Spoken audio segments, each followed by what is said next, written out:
पूरी सीरीज में गैप बिल्कुल भी नहीं है। डिस्पर्जन का मतलब होता है नंबर ऑफ आइटम जितनी दी हुई है ना आपको, उनके बीच में एग्जैक्ट गैप को फाइंड आउट करना कि जो डाटा है कितने एरिया में फैला हुआ है, स्प्रेडनेस को बताता है डिस्पर्जन।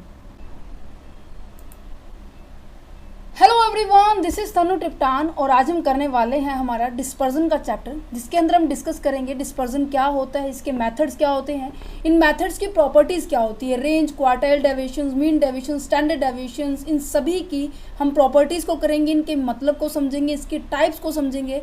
आज केवल हम थ्योरेटिकल पॉइंट ऑफ व्यू से समझेंगे, देन उसके बाद हम कंप्लीट चैप्टर के फॉर्मूले के साथ साथ हम प्रैक्टिकल क्वेश्चन भी करेंगे। ठीक है, जिस तरीके से हमने सेंट्रल टेंडेंसी वाला चैप्टर किया था, उम्मीद है सभी बच्चों ने ये वीडियो देखी होगी। क्योंकि जो डिस्पर्जन वाला चैप्टर है, इसके करने का मेन मोटिव यही है कि जो सेंट्रल टेंडेंसी में कुछ एक कमियां हैं, उन कमियों को दूर करने के लिए डिस्पर्जन का कंसेप्ट आया है। तो जो कमियां हैं वो कैसे पता चलेगी, जब अगर आपको डिस्पर्जन सेंट्रल टेंडेंसी का चैप्टर आता होगा। क्योंकि सेंट्रल टेंडेंसी में हमने पढ़ा था कि सेंट्रल टेंडेंसी के अंदर हमारे mean, mode, median, geometric mean, harmonic mean सबकी प्रॉपर्टीज़ की थी, इनके डीमेरिट लिमिटेशंस की थी। तो उन्हीं को कंप्लीट रिमूव करने के लिए डिस्पर्जन आया था। ठीक है, ये मैंने सभी फॉर्मूलेज आपको अच्छे से समझाए थे। मीन कैसे कैलकुलेट करते हैं, किस तरीके से जो फॉर्मूला क्रिएट हुआ है हमने इनको याद नहीं किया था, लॉजिक से समझा था, सभी सीरीज में समझा था, इंडिविजुअल सीरीज के अंदर भी समझा था हमने, डिस्क्रीट सीरीज में भी समझा था और कंटिन्यूस सीरीज में भी समझा था। ठीक है, इसी तरह से मीडियन के अंदर भी, मोड के अंदर भी, हर एक प्रैक्टिकल क्वेश्चन के साथ किया था। तो इसीलिए कह रही हूँ, अगर आप डिस्पर्जन के चैप्टर पे पहुंच चुके हैं तो नॉर्मल सी बात, आपको सेंट्रल टेंडेंसी के कंसेप्ट आते होंगे। अब सेंट्रल टेंडेंसी के अंदर हमने क्या पढ़ा था, क्या सभी को बच्चों को याद है कि सेंट्रल टेंडेंसी के अंदर हमने क्या पढ़ा था? चलिए शुरू करते हैं थोड़ा बेसिक से। सेंट्रल टेंडेंसी, सेंट्रल टेंडेंसी के अंदर हमने देखा था कि आपके पास एक डाटा दिया हुआ है। ठीक है, इस डाटा की आप क्या करते हो, सिंगल वैल्यू को फाइंड आउट करते हो, जो कि पूरे के पूरे डाटा को क्या करता है, रिप्रेजेंट करता है। Is it clear? जिसके कारण हम पूरे डाटा को क्या कर सकते हैं, एस्टिमेट लगा सकते हैं कि इसका ऑन एन एवरेज ये आया है ना। क्योंकि सेंट्रल टेंडेंसी हम दो तरीके से निकालते हैं। एक तो हमारे पास क्या होती है, मैथमेटिक कैलकुलेशन, मैथमेटिक एवरेज से होती है, और एक हमारे पास पोजिशनल होती है। मैथमेटिक के अंदर हमने तीन चीज़ें पढ़ी थी, याद है सभी को। मैथमेटिक एवरेज के अंदर हमने तीन चीज़ पढ़ी थी, अर्थमेटिक मीन पढ़ा था हमने, ठीक है, ज्योमेट्रिक मीन पढ़ा था हमने, और हमारा हार्मोनिक मीन था। याद है, पोजिशनल में हमने दो पढ़े थे कि क्या मोड था, मीडियन था। इन सभी की हमने प्रॉपर्टी की थी। इनके बीच में एक मुझे डीमेरिट लगा, जिसके कारण डिस्पर्जन का कंसेप्ट आया कि मान लीजिए एग्जाम्पल के तौर पर कि एक सीरीज़ दी हुई है ए, एक सीरीज़ दी हुई है बी, एक सीरीज़ दी हुई है सी। ठीक है, अगर मैं कहूँ कि मेरे पास जो ए सीरीज़ है, यहाँ पे मान लीजिए 20, 20, 20, 20 एंड 20, सेकेंड सीरीज़ दी हुई है 3, 10, 15, 32, 40, थर्ड सीरीज़ दी हुई है 15, 17, 20, 23, 25। क्या मैं अगर इनका एवरेज निकालने के लिए बोलूँ, इनका सेंटर पॉइंट निकालने के लिए बोलूँ, तो आप निकाल देंगे, सिंपल सी बात है। मैं मान लीजिए आप किसी भी मेथड से निकालें, सबका सेंटर पॉइंट एक जैसा निकलेगा। मान लीजिए अब मैं अर्थमेटिक मीन का यूज़ कर रही हूँ, इसका सेंटर पॉइंट कैसे निकलेगा? फॉर्मूला क्या है, समेशन ऑफ एक्स अपॉन में एन, कि सभी जितनी भी ऑब्जर्वेशन दी हुई है उनको ऐड कर दीजिए, और बटे में क्या लिखना है कि जितनी नंबर ऑफ आइटम्स है वो लिखना है यहाँ पे। क्योंकि ये कौन सी सीरीज़ है, देखने के बाद ही पता चल रहा है आपको, ये इंडिविजुअल सीरीज़ है। Is it clear? तो यहाँ पे 20, 20, 20, 20, 20 सबको प्लस करेंगे तो 100 आ जाएगा। तो क्या ये 100 अपॉन में 5 करेंगे तो यहाँ पे मेरा 20 क्या आ जाएगा, एवरेज आ जाएगी, मीन आ जाएगा। ठीक है, सेंटर पॉइंट आ जाएगा, ये इसकी 20 आ गया। अगर मैं इनको प्लस करूँ तो मेरे पास ये कितना आएगा, इनको प्लस करेंगे 13, 15 प्लस में 32 प्लस के 40, तो ये आ जाएगा 100। ठीक है, इसका भी अगर मैं एवरेज निकालूँ तो क्या आएगा, 100 अपॉन में 5 इज इक्वल टू 20। इसी तरह से इसके भी 100 आएगा, और 100 अपॉन में 5 इज इक्वल टू 20। अब आपको एक पॉइंट नज़र आ रहा होगा कि इन सब के अंदर जो आपका सेंटर पॉइंट है वो क्या आ रहा है, 20, 20 एंड 20।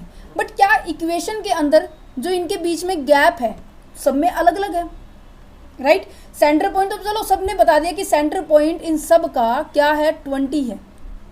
ठीक है, क्या है 20 है। बट क्या आपको ये नज़र आ रहा है कि 20 के बीच में कोई गैप है? बिल्कुल भी गैप नहीं है। 20 के बीच में फिर अगेन गैप है? बिल्कुल भी नहीं। इस पूरी सीरीज में गैप बिल्कुल भी नहीं है। डिस्पर्जन का मतलब होता है नंबर ऑफ आइटम जितनी दी हुई है ना आपको, उनके बीच में एग्जैक्ट गैप को फाइंड आउट करना कि जो डाटा है कितने एरिया में फैला हुआ है। स्प्रेडनेस को बताता है डिस्पर्जन। ठीक है, डिस्पर्जन का मतलब ही यही होता है कि इसके जो आपको आइटम्स दी हुई है, आइटम्स के बीच में गैप कितना है वो एग्जैक्ट बताता है। इसको हम एक और नाम से बोलते हैं डिस्पर्जन, डेविएशन, वेरिएशन, ठीक है, और स्प्रेडनेस, इन सभी के नाम से जाना जाता है। कहने का मतलब आइटम्स के बीच में एग्जैक्ट गैप को फाइंड आउट करना, that's known as a dispersion. ठीक है, अब मैं इसको देखो बताती हूँ। देखो इनके बीच में कितने का गैप है? 7 का गैप है। इनके बीच में कितने का गैप है? 5 का गैप है। इनके बीच में कितने का गैप है? 17 का गैप है। इनके बीच में कितने का गैप है? 88 का गैप है। क्या गैप आपको ज़्यादा नज़र आ रहा है? 7, 5, 17, 8, कितना बड़ा बड़ा गैप है। चलो जी, सीरीज नंबर सी में देखिए, यहाँ पे 2 का गैप है, यहाँ पे 3 का गैप है, यहाँ पे 3 का गैप है, यहाँ पे 5 का गैप है। तो आपको एक चीज़ समझ में आ रही है क्या कि इनके बीच में जो गैप है सब में अलग अलग है। मैं इसको लिख सकती हूँ नो डिस्पर्जन, मीन्स की कोई गैप नहीं है।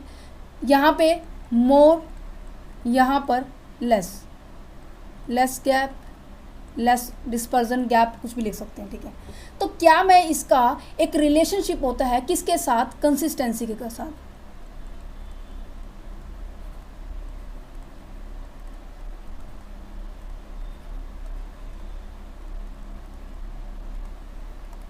कंसिस्टेंसी का मतलब क्या है? जैसे कि आपकी मैं अगर पढ़ाई में बोलूँ कि आप डेली 20 घंटे पढ़ते हैं, मैं डेली 20 घंटे पढ़ते हैं आउट ऑफ 24, बहुत ज़्यादा हो गया पर एग्जाम्पल है। ठीक है, कह रही हूँ कि डेली 20 घंटे पढ़ते हैं, मतलब कि आपकी पढ़ाई में किसी भी तरह की डिस्टर्बेंस नहीं आ रही, किसी भी तरह का गैप नहीं आ रहा है, आप पढ़ाई में किसी भी तरह का कॉम्प्रोमाइज़ नहीं कर रही। दैट मीन्स आपकी कंसिस्टेंसी बिल्कुल स्ट्रॉन्ग है, राइट। तो मैं क्या लिख सकती हूँ? लिख सकती हूँ कि अगर जहाँ पर गैप नहीं होता वहाँ पर मोर कंसिस्टेंसी होती है, ज़्यादा कंसिस्टेंसी होती है, कुछ भी गैप नहीं आ रहा है। अगर मान लीजिए जैसे कि मैं अब पढ़ा के आती हूँ, यहाँ पर पढ़ाती हूँ, सेंटर पे पढ़ाती हूँ, तो मेरी पढ़ाई में बिल्कुल कंसिस्टेंसी बनी हो कि मेरा डेली से 17 से 18 घंटे मेरा कंटिन्यूस लेवल पर क्या रहता है कि मैं पढ़ाने में स्पेंड करती हूँ अपने 24 आवर्स के अंदर से। तो क्या है ये कि मेरे पढ़ाने के, मान लीजिए मैं पढ़ाने का पैटर्न 20 आवर्स का है, तो मेरे पढ़ाने के घंटों में कोई गैप नहीं नज़र आ रहा है, तो मेरी क्या है? कंसिस्टेंसी बनी हुई है। कहते हैं ना कि कंसिस्टेंसी पढ़ना चाहिए, अच्छे नंबर आएंगे। कंसिस्टेंसी अपने हर एक काम को डेडिकेटेड से करोगे तो कंसिस्टेंसी बनेगी। तो क्या है, मेरा यहाँ पर कोई भी गैप नहीं है 20 वाली सीरीज़ के अंदर, तो मेरी कंसिस्टेंसी बिल्कुल स्ट्रॉन्ग है। यहाँ पर देखो कंसिस्टेंसी स्ट्रॉन्ग नहीं होगी क्योंकि आपका बहुत ज़्यादा गैप है, बहुत ज़्यादा डिस्टर्बेंस क्रिएट हो रही है। तो मैं यहाँ लिख सकती हूँ less consistency. Is it clear? यहाँ पे देखो थोड़ा सा कम गैप है, तो यहाँ पर ये कहते हैं कि मीडियम कंसिस्टेंसी है, राइट। बट यहाँ पर आपको एक बात नहीं समझ में आ रही होगी कि ये मैम यहाँ पे मोर, नो, मोर, लेस, इनकी एग्जैक्ट वैल्यू क्या है? ये तो पता चल गया कि डिस्पर्जन और कंसिस्टेंसी के अंदर नेगेटिव रिलेशनशिप है। अगर डिस्पर्जन ज़्यादा है, अगर गैप ज़्यादा है, तो नॉर्मल सी बात है कंसिस्टेंसी आपकी कम मिलेगी। अगर डिस्पर्जन आपका बहुत कम है तो कंसिस्टेंसी आपकी क्या मिलेगी? बहुत ज़्यादा मिलेगी। इनके बीच में नेगेटिव रिलेशनशिप तो है, बट कैसे हम एग्जैक्ट वैल्यू को फाइंड आउट करेंगे? कितना गैप हो रहा है, कितना लेस मोर से एग्जैक्ट नहीं पता चलता। आपको अगर एग्जैक्ट नापना है तो डिस्पर्जन के मेथड्स को देखना होगा। मेथड्स आपके 2 दिए हुए हैं, वो हम आगे डिस्कस करेंगे। तो यहाँ पे लर्न करने वाली, समझने वाली बात क्या है कि डिस्पर्जन हमें क्या बताता है? डिस्पर्जन हमें बताता है कि आइटम्स के बीच में गैप, डिस्पर्जन, डेविएशंस, वेरिएशंस कितने एरिया में वो फैले हुए हैं। अब यहाँ पर देखो ये डाटा बहुत दूर दूर फैला हुआ है, तो दैट मीन्स यहाँ फैला हुआ है, सेंटर पॉइंट से बहुत दूर है, बट कितना दूर है नहीं पता, वो पता लगेगा मेथड्स को यूज़ करके। यहाँ देखो क्या है कि सेंटर पॉइंट से डाटा इसके आसपास फैला हुआ है, कितनी आसपास है नहीं पता, मेथड से पता चलेगा। तो डिस्पर्जन का मतलब है कि इनके बीच में डिफरेंस को, गैप को, वेरिएशंस को फाइंड आउट करना। Is it clear? ठीक है जी, चलिए बढ़ते हैं हमारे चैप्टर की ओर। क्या कह रहा है चैप्टर कि in a central tendency an average is a single value which represent the whole set of the figure and all the individual item concentrate around it. क्या कह रहा है कि सेंट्रल टेंडेंसी में हमें किसका पता चला था? सिंगल वैल्यू के बारे में पता चला था, जो कि रिप्रेजेंट करती है सारे के सारे डाटा को। जो सेंटर पॉइंट्स का हमें पता चला था उसके इर्द गिर्द ही क्या है, बाकी के डाटा रहते थे, राइट? ठीक है जी। But does not reveal the degree of the spreadness, ये नहीं बताता कि कितने एरिया में वो फैले हुए हैं। Not know the spreadness of item, कितने दूर दूर तक फैले हुए, उनका डिस्टेंस नहीं पता चल रही थी टूवर्ड्स द सेंटर पॉइंट। अब ये भी पता होना चाहिए कहाँ से बात की जा रही है। अब आपने सेंटर पॉइंट निकाला, हमारा क्या निकला है 20। अब मेरी बाकी की वैल्यू इतनी दूर है, कोई पास है, तो इस सेंटर पॉइंट से दूरी का पता नहीं लगाता। इस दूरी को पता लगाने के लिए हम डिस्पर्जन के मेथड्स को यूज़ करेंगे। Is it clear? ठीक है जी। अब यहाँ पे यही एग्जांपल दिया हुआ है मैंने कि 3 केसेस है, इनके बीच में तो बिल्कुल भी डिस्पर्जन नहीं है क्योंकि इनके बीच में कोई भी गैप नहीं है। तो कोई गैप नहीं है तो कंसिस्टेंसी क्या होगी? मोर, या फिर हम इसको कह सकते हैं बिल्कुल हाई लेवल की कंसिस्टेंसी। ठीक है, इसको हम पढ़ाई से रिलेट करके करेंगे तो आपको इजीली से कंसेप्ट समझ में आ जाएगा। यहाँ पे डिस्पर्जन बहुत ज़्यादा है, आपने देखा होगा कि कितना कितना गैप आ रहा है। यहाँ पे 8 का, यहाँ पे 17 का, यहाँ पे 5 का, यहाँ पे 7 का, कि सेंटर पॉइंट से बहुत ज़्यादा दूर दूर है।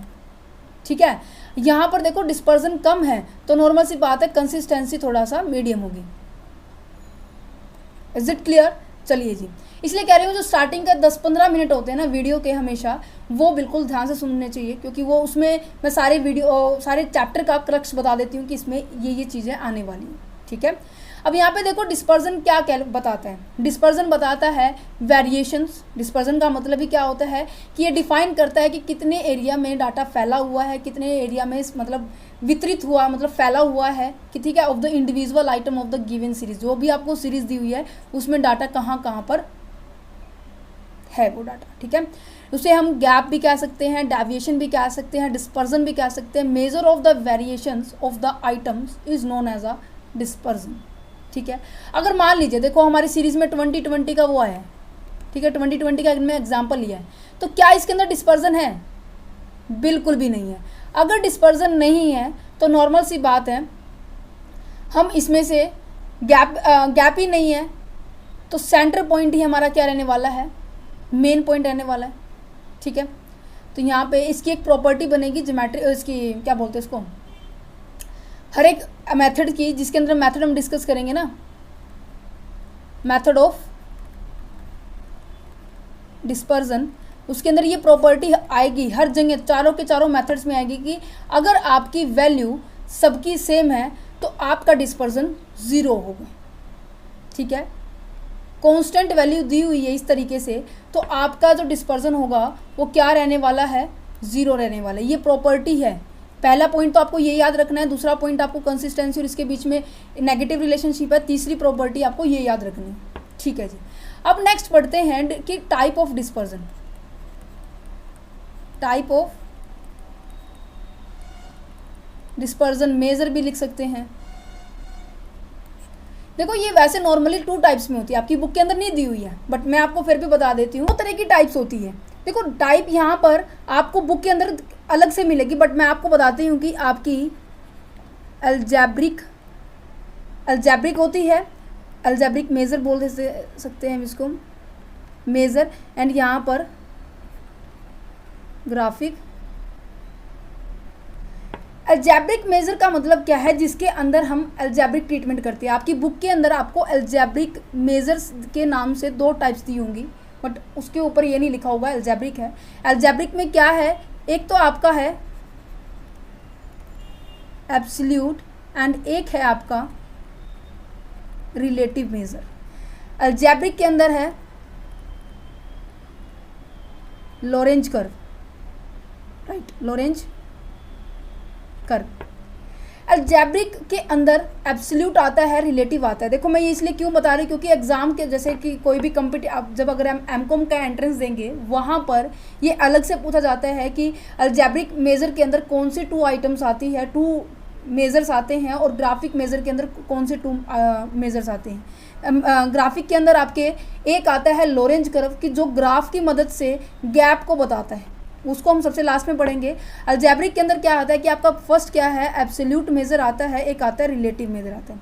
एब्सोल्यूट मेजर का मतलब क्या है कि अगर आपको कोई भी यूनिट दी होगी तो उसकी वैल्यू जो होगी वो यूनिट में ही आएगी, सेम यूनिट में आएगी। देखिए अब एब्सोल्यूट मेजर के अंदर क्या होता है, जो भी यूनिट्स की वैल्यू आएगी उसी सेम यूनिट में आएगी, जिस सेम यूनिट में हम क्वेश्चंस को फाइंड आउट करें। मान लीजिए केजी है तो वैल्यू भी क्या आएगी, केजी में आएगी।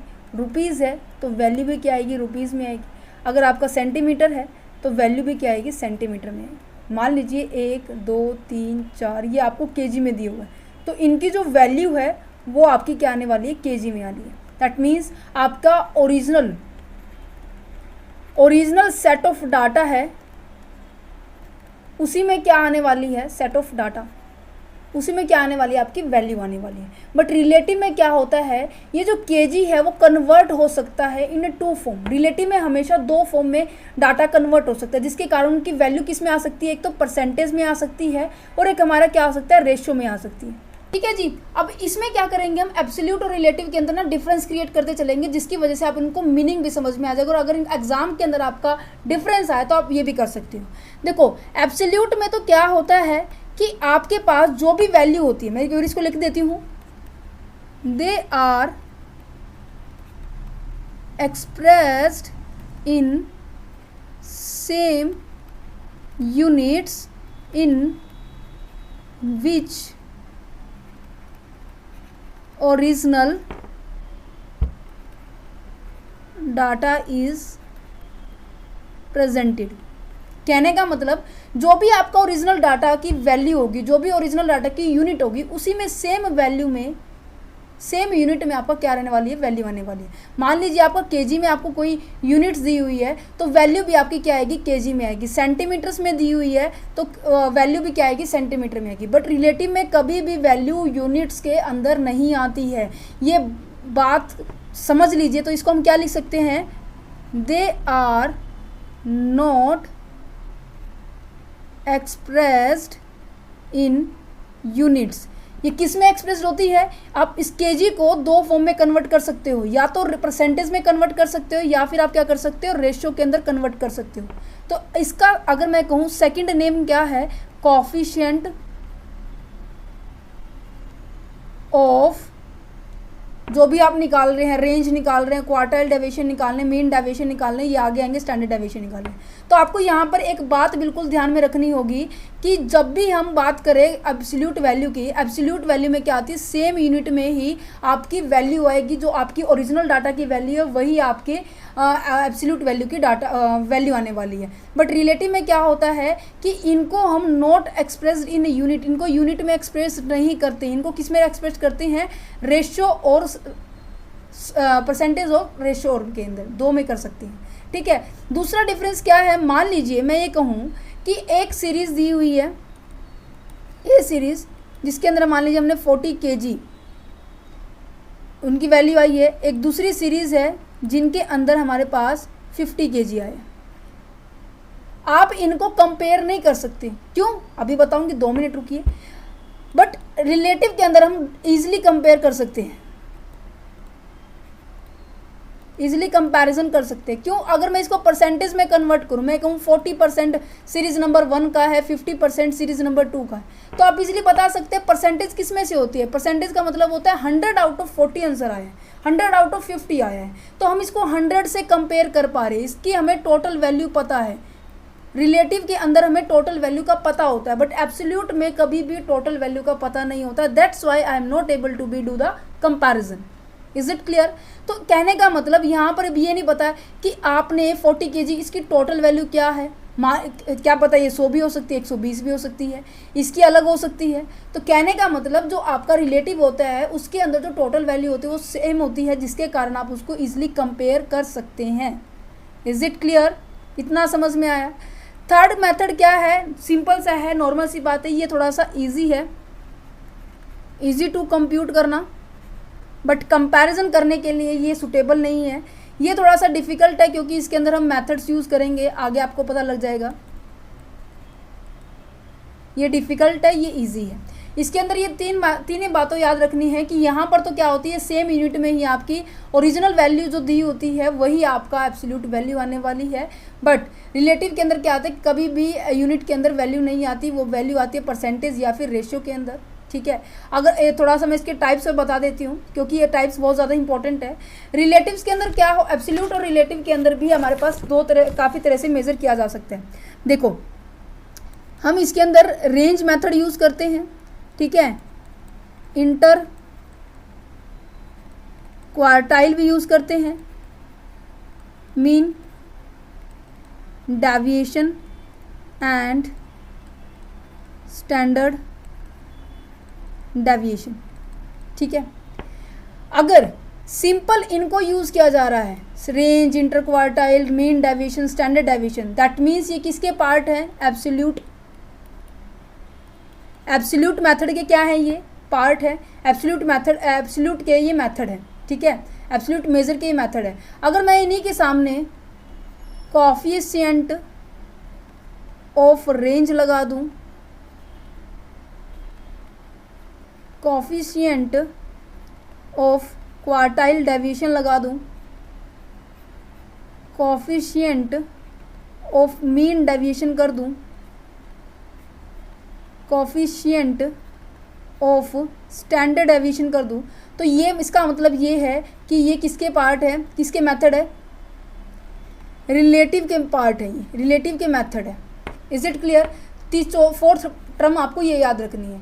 अगर एग्जाम के अंदर कॉम्पिटिटिव एग्जाम के अंदर कैसे पूछा जाता है कि जो रेंज और इंटर क्वार्टाइल है ये कैसे मेथड है, ये आपके मेथड ऑफ लिमिट है। क्या है? मेथड ऑफ लिमिट है। और जो ये आपके मीन और स्टैंडर्ड डेविएशन जो एब्सोल्यूट में ही है, ये क्या है? मेथड ऑफ मूवमेंट है। Is it clear? ये कंसेप्ट आपको आगे समझ में आएगा, परंतु अभी आपको याद रखना पड़ेगा। पहली बात तो एब्सोल्यूट में वही बात है कि यूनिट में वैल्यू आती है। दूसरी बात कि कंपैरिजन इजीली नहीं होता, कंपैरिजन करना मुश्किल होता है। इसके अंदर range, quartile deviation, mean deviation, standard deviation simple आते हैं। क्वार्टाइल डेविएशन और रेंज को हम क्या कहते हैं? मेथड ऑफ लिमिट के नाम से जानते हैं। मेथड ऑफ लिमिट के अंदर ये दो पार्ट्स आते हैं। मेथड ऑफ मूवमेंट के अंदर हमारा मीन डेविएशन, स्टैंडर्ड डेविएशन आता है। ठीक है, बट अगर मैं बात करूँ रिलेटिव मेथड की, रिलेटिव मेजर के मेथड की, तो यहाँ पर कोएफिशिएंट निकालते हैं। कोएफिशिएंट का मतलब है जिसकी वजह से हम क्या कर सकते हैं? कंपैरिजन कर सकते हैं। Is it clear? चलो बढ़ते हैं हमारे चैप्टर की ओर। ये थोड़ा बेसिक पॉइंट था जो आपको समझना बहुत ज़रूरी था।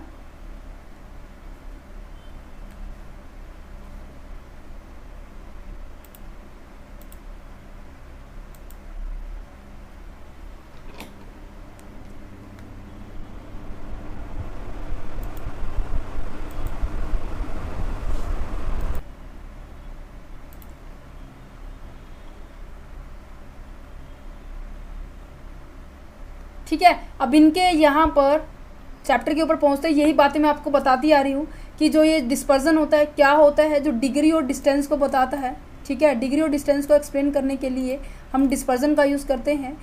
ठीक है, इनके बीच में कंसिस्टेंसी और डिस्पर्जन के बीच में मैंने आपको रिलेशन बता दिया, नेगेटिव रिलेशनशिप होता है। क्या क्या एक्सप्लेन करता है? स्कैटर्डनेस, स्प्रेडनेस एंड वेरिएशंस बताता है। ठीक है, अब ये जो ऑब्जेक्टिव है ना, ये आपको इजीली समझ में आ जाएंगे। जो मैंने कंसिस्टेंसी का कंसेप्ट समझाया, कंपैरिजन नहीं कर सकते इजीली। ठीक है, और remaining all the same points जो भी हमने अर्थमेटिक मीन में पढ़ा था ना, इसकी जो प्रॉपर्टी पढ़ी थी अर्थमेटिक मीन में, वही एज इट इज सिंपल इसके ऑब्जेक्टिव्स रहने वाले। ठीक है, इसके अंदर यही दो मेन इंपॉर्टेंस है, कंसिस्टेंसी के रिगार्डिंग और इसके जो गैप होता है वो किस तरीके से कैलकुलेट करेंगे।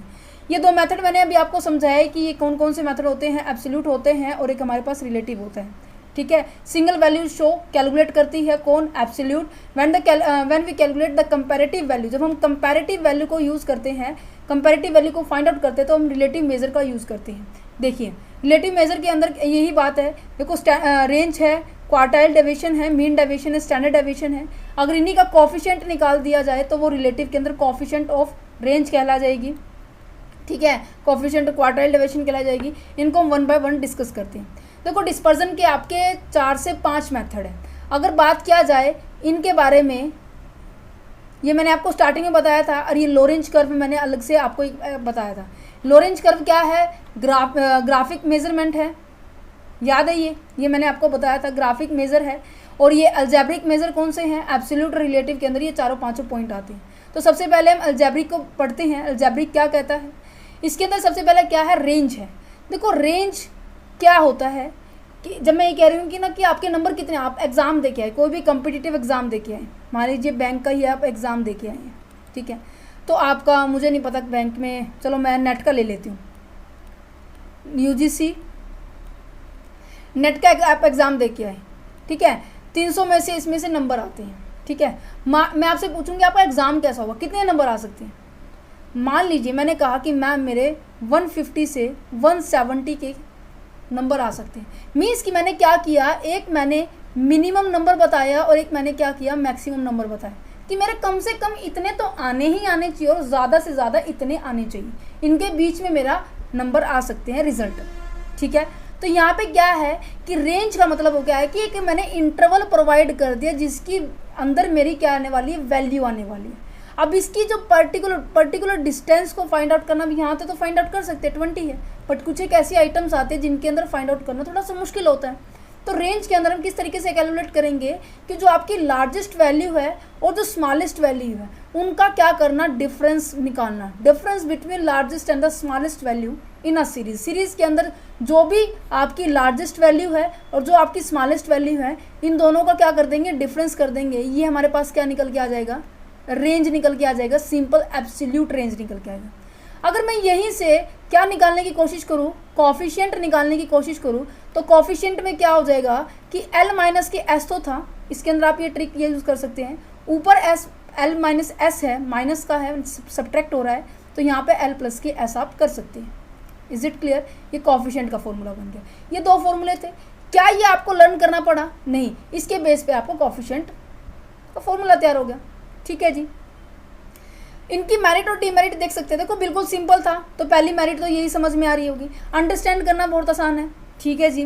बट यहाँ पर क्वालिटी कंट्रोल के ऊपर भी बेनिफिट मिलता है। क्वालिटी कंट्रोल जैसे कि मान लीजिए आपका, कई बार आप ये कहते हैं ना कि जैसे कि बुक्स खरीदने जाते हैं, नोटबुक, ये रफ कॉपी होती है, अगर आप 10 वाली रफ कॉपी खरीदेंगे तो उसमें क्वालिटी अच्छी नहीं मिलेगी। अगर आप 20 to 30 वाली नोटबुक खरीदेंगे तो क्या है, क्वालिटी थोड़ा सा बेटर मिलेगी। जैसे कि हमारे पेनों के अंदर होता है, जो आपका 10 वाला पेन होता है फाउंटेन का, मुझे वो अच्छा लगता है, तो उसकी जो क्वालिटी है वो बहुत अच्छी है। तो मैंने क्या कर दिया, एक रेंज प्रोवाइड कर दी कि मैं 10 से 20 वाले पेन को क्या करूँगी, रेफर करूँगी कि ये वाला पेन अच्छा है। मीन्स कि आपने एक लिमिट सेट कर दी कि जहाँ पर उस प्रोडक्ट को आप क्या करने वाले हो, एक्सेप्ट करने वाले हो। समझ पा रहे हो? तो क्वालिटी कंट्रोल के अंदर, प्रोडक्शन के अंदर ये काम आता है रेंज प्रोवाइड करने का, कि ये डिटरमाइन करता है limit within which we accept the product, जिसके अंदर हम प्रोडक्ट को एक्सेप्ट करते हैं। कि मैंने बना रखा है कि मैं हमेशा 10 से 20 वाला पेन ही यूज़ करती हूँ, तो मैंने क्या किया, उस प्रोडक्ट की क्वालिटी 10 से 20 वाली को मैंने एक्सेप्ट किया, एक रेंज प्रोवाइड कर दी। वेदर को फोरकास्ट करते हैं, जैसे अब रेनी सीजन था जुलाई के अंदर, जुलाई अगस्त के अंदर रेनी सीजन था ना, तो टेम्परेचर क्या, टेम्परेचर हुआ, रेनी सीजन हुआ, ये सब चीज़ बता देते कि आज मिनिमम टेम्परेचर आपका इतने रहने वाला है और मैक्सिमम आपका इस क्षेत्र पर इतने रहने वाला है। तो टेम्परेचर को, वेदर को फोरकास्ट करने के लिए भी रेंज के मेथड को यूज़ किया जाता है। Fluctuation is a price of a share. Fluctuation का मतलब क्या आता है कि चीज़ें क्या हो रही है, ऊपर नीचे ऊपर नीचे ऊपर नीचे हो रही है। एग्जाम्पल सबसे बढ़िया मैं आपको देना चाहूँगी जो आपकी रियल लाइफ से रिलेट करता है, क्योंकि अगर मैं शेयर मार्केट का एग्जाम्पल दूँ, कुछ बच्चे को ऐसे नॉलेज नहीं होगी शेयर मार्केट की, बट जैसे कि एक छोटा एग्जाम्पल लेते हैं, आप सब्जी मंडी के अंदर जाते हैं, मंडी सब्जी के अंदर जाते हैं, तो क्या होता है, वहाँ से सब्जियाँ खरीद के लेकर आते हैं। अगर आप सुबह की मॉर्निंग टाइम में जाएंगे तो वहाँ पर जो रेट मिलेगा, मान लीजिए हमने खरीदने थे कुकुम्बर, ठीक है, सुबह था उनका रेट 100, बट शाम होते होते शाम की 8 बजे तो वो रेट क्या हो गया, मान लीजिए 80 से 70 के बीच में आ गया। तो फ्लक्चुएट का मतलब क्या है, जैसे जैसे टाइम आगे बढ़ता जा रहा था, शाम होती जा रही, दोपहर हुई, शाम हुई, फिर बाकी रात हो गई है। तो जैसे जैसे आगे बढ़ता गया तो रेट क्या हुआ, फ्लक्चुएट होता गया। तो यहाँ पे कहते हैं रेंज के अंदर हमारा फ्लक्चुएशन प्राइस वो भी पता लग जा सकता है शेयर्स का। शेयर्स के बारे में अगर बात की जाए तो शेयर क्या होता है, कंपनी की टोटल कैपिटल का छोटा सा पार्ट होता है, छोटे छोटे पार्ट्स को हम क्या कहते हैं, शेयर कहते हैं। ठीक है जी। Variation of the price of a share of a company specific day और पर्टिकुलर डे के ये जो प्राइस है उनको डिटरमाइन किया जा सकता है रेंज की हेल्प से। ये तो इसकी मेरिट्स हो गया। बट डीमेरिट्स की बात की जाए तो डीमेरिट्स क्या है कि ये ओपन एंडेड डिस्ट्रीब्यूशन के अंदर यूज़ नहीं होते। क्या आपको ये याद है, हमने सेंट्रल टेंडेंसी वाले क्लासिफिकेशन एंड टैबुलेशन वाले चैप्टर के अंदर पढ़ा था कि एक तो होती है हमारे पास एक्सक्लूसिव सीरीज़ होती है, एक हमारे पास होती है इंक्लूसिव सीरीज़ होती है। क्वेश्चन हमेशा किस में सॉल्व किया जाता है, एक्सक्लूसिव सीरीज़ में। अगर आपके पास इंक्लूसिव सीरीज़ है, inclusive series that means open ended series है, तो आप उसमें रेंज को फाइंड आउट नहीं कर सकते, बिल्कुल भी पॉसिबल नहीं। तो यही कह रहे हैं डीमेरिट क्या है, इन केस अगर आपका इंक्लूसिव सीरीज़ दी हुई है तो वहाँ पर आप रेंज का यूज़ नहीं कर सकते। और दूसरा डिसएडवांटेज क्या है कि not based on all observation, ये सभी ऑब्जर्वेशन पर डिपेंड नहीं होता। मैंने क्या बताया, एक तो आपको स्मॉलेस्ट चाहिए और एक आपको लार्जेस्ट चाहिए, इनके बीच का डिफरेंस क्या होता है, that is known as a range होता है। सभी पे तो नहीं अवेलेबल, सभी के ऊपर तो डिपेंड नहीं है जितनी आपको दी होती है, राइट। ठीक है जी। Affect by the extreme value, ये ना प्रूफ मैंने करके दिखाया था। अगर आपको ये वाला चैप्टर अगर आपने मेरे साथ किया होगा तो पता होगा आपको, ये मैंने चैप्टर कंप्लीट ऑलरेडी करवा चुकी हूँ, इसके प्रैक्टिकल क्वेश्चन हो चुके हैं। ये थ्योरी के पॉइंट ऑफ व्यू से प्रॉपर्टीज़ मैं अलग से सेपरेट इसलिए करवा रही हूँ क्योंकि कुछ एक बच्चे होंगे जो केवल प्रॉपर्टीज़ थ्योरी को करना चाह रहे हैं। इनका प्रूफ मैंने बिल्कुल अच्छे से दिया था कि कैसे ये एक्सट्रीम वैल्यू से इफेक्ट होते हैं। Affect by the sample fluctuation, sampling fluctuation से भी बहुत ज़्यादा अफेक्ट होती हैं।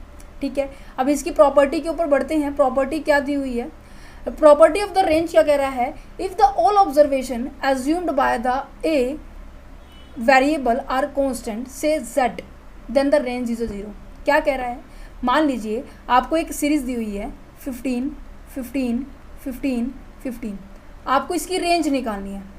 रेंज का फॉर्मूला क्या होता है, लार्जेस्ट माइनस के स्मॉलेस्ट। यहाँ पे स्मॉलेस्ट भी 15 है, लार्जेस्ट भी 15 है, तो क्या मैं 15 माइनस के 15 करूँ तो क्या 0 आएगा, तो रेंज क्या आएगी, 0 आएगी। कहने का मतलब जब आपकी ऑब्जर्वेशन सारी की सारी कांस्टेंट हो, सेम हो, तो ये क्या है, आपकी जो डिस्पर्जन होगा, रेंज किसका मेथड है, डिस्पर्जन का मेथड है। डिस्पर्जन का मतलब क्या होता है, गैप को फाइंड आउट करने का बारे में बात की जा रही है। अगर आपकी ये आइटम्स के बीच में कोई गैप ही नहीं है तो उनकी वैल्यू क्या आएगी, 0 आएगी। ये जो प्रॉपर्टी है ना हर मेथड के अंदर आएगी, चाहे वो क्वार्टाइल डेविएशन है, चाहे वो मीन डेविएशन है, चाहे वो स्टैंडर्ड डेविएशन है। ये याद रखना, ऐसी दो प्रॉपर्टी है जो हर एक में आएगी। पहली प्रॉपर्टी तो यही है, हर एक में आएगी, ये समझ में आ गई है। चलो जी नेक्स्ट प्रॉपर्टी पे पहुंचते हैं। ये भी प्रॉपर्टी बहुत इंपॉर्टेंट है, ये भी सब में आएगी, तो इसलिए कह रही हूँ जो रेंज की प्रॉपर्टी है अच्छे से समझो क्योंकि वो बाकी प्रॉपर्टी के अंदर आएंगी। क्या कह रहे हैं कि range remain unaffected due to the change of the origin but is affect by the change in the scale. Origin का मतलब क्या होता है, स्केल का मतलब क्या होता है, अभी बताती हूँ। अगर किसी भी सीरीज़ को किसी भी नंबर से ऐड या फिर सब्ट्रैक्ट करेंगे, मान लीजिए एक सीरीज़ दी हुई है, उसको अगर 2 से माइनस करेंगे पूरी सीरीज़ को, इसको अगर माने 15 17 18 19 इन सबको माइनस करेंगे तो यहाँ पे क्या आएगा 13 15 16 17। इनका फिर आगे रेंज निकाले तो रेंज चाहे इससे निकाल लो, इस वाली सीरीज से निकालो या फिर इस वाली सीरीज से निकालो, आंसर दोनों का सेम आएगा। तो ओरिजिन का मतलब होता है किसी भी आइटम के अंदर कोई भी एक कांस्टेंट नंबर सब पूरी की पूरी आइटम में अगर हम ऐड या फिर सब्ट्रैक्ट कर रहे हैं, उसका उस सीरीज़ के ऊपर कोई भी इफेक्ट नहीं डलेगा, रेंज दोनों में सेम आएगा। But it's affect due to the change in the scale. Scale का मतलब होता है कोई चीज़ को कोई कांस्टेंट नंबर को मल्टीप्लाई या फिर डिवाइड कर रहे हैं, वो इफेक्ट करेगा। If for any two constant a and b, the two variables x and y are related by the y a plus के bx। क्या आपको ये लाइन इक्वेशन पता है कि y is equal to a plus के bx होता है, हमने सेंट्रल टेंडेंसी वाले में पढ़ा था। अब ये a क्या है, आपका ओरिजिन है, ये क्या है आपका ओरिजिन है। और जो ये bx है, b जो है ये भी कांस्टेंट है, ठीक है। और जो x है, जो ये नंबर मल्टीप्लाई होगा, ये क्या है आपका स्केल है। तो हम इस bx को क्या कहेंगे, स्केल कहेंगे। तो यहाँ पर मैं कह रही हूँ कि इसका तो कोई इफेक्ट डलेगा ही नहीं, ओरिजिन का कोई इफेक्ट नहीं डलेगा, तो क्या मैं ये कह सकती हूँ bx, ठीक है। ठीक है जी।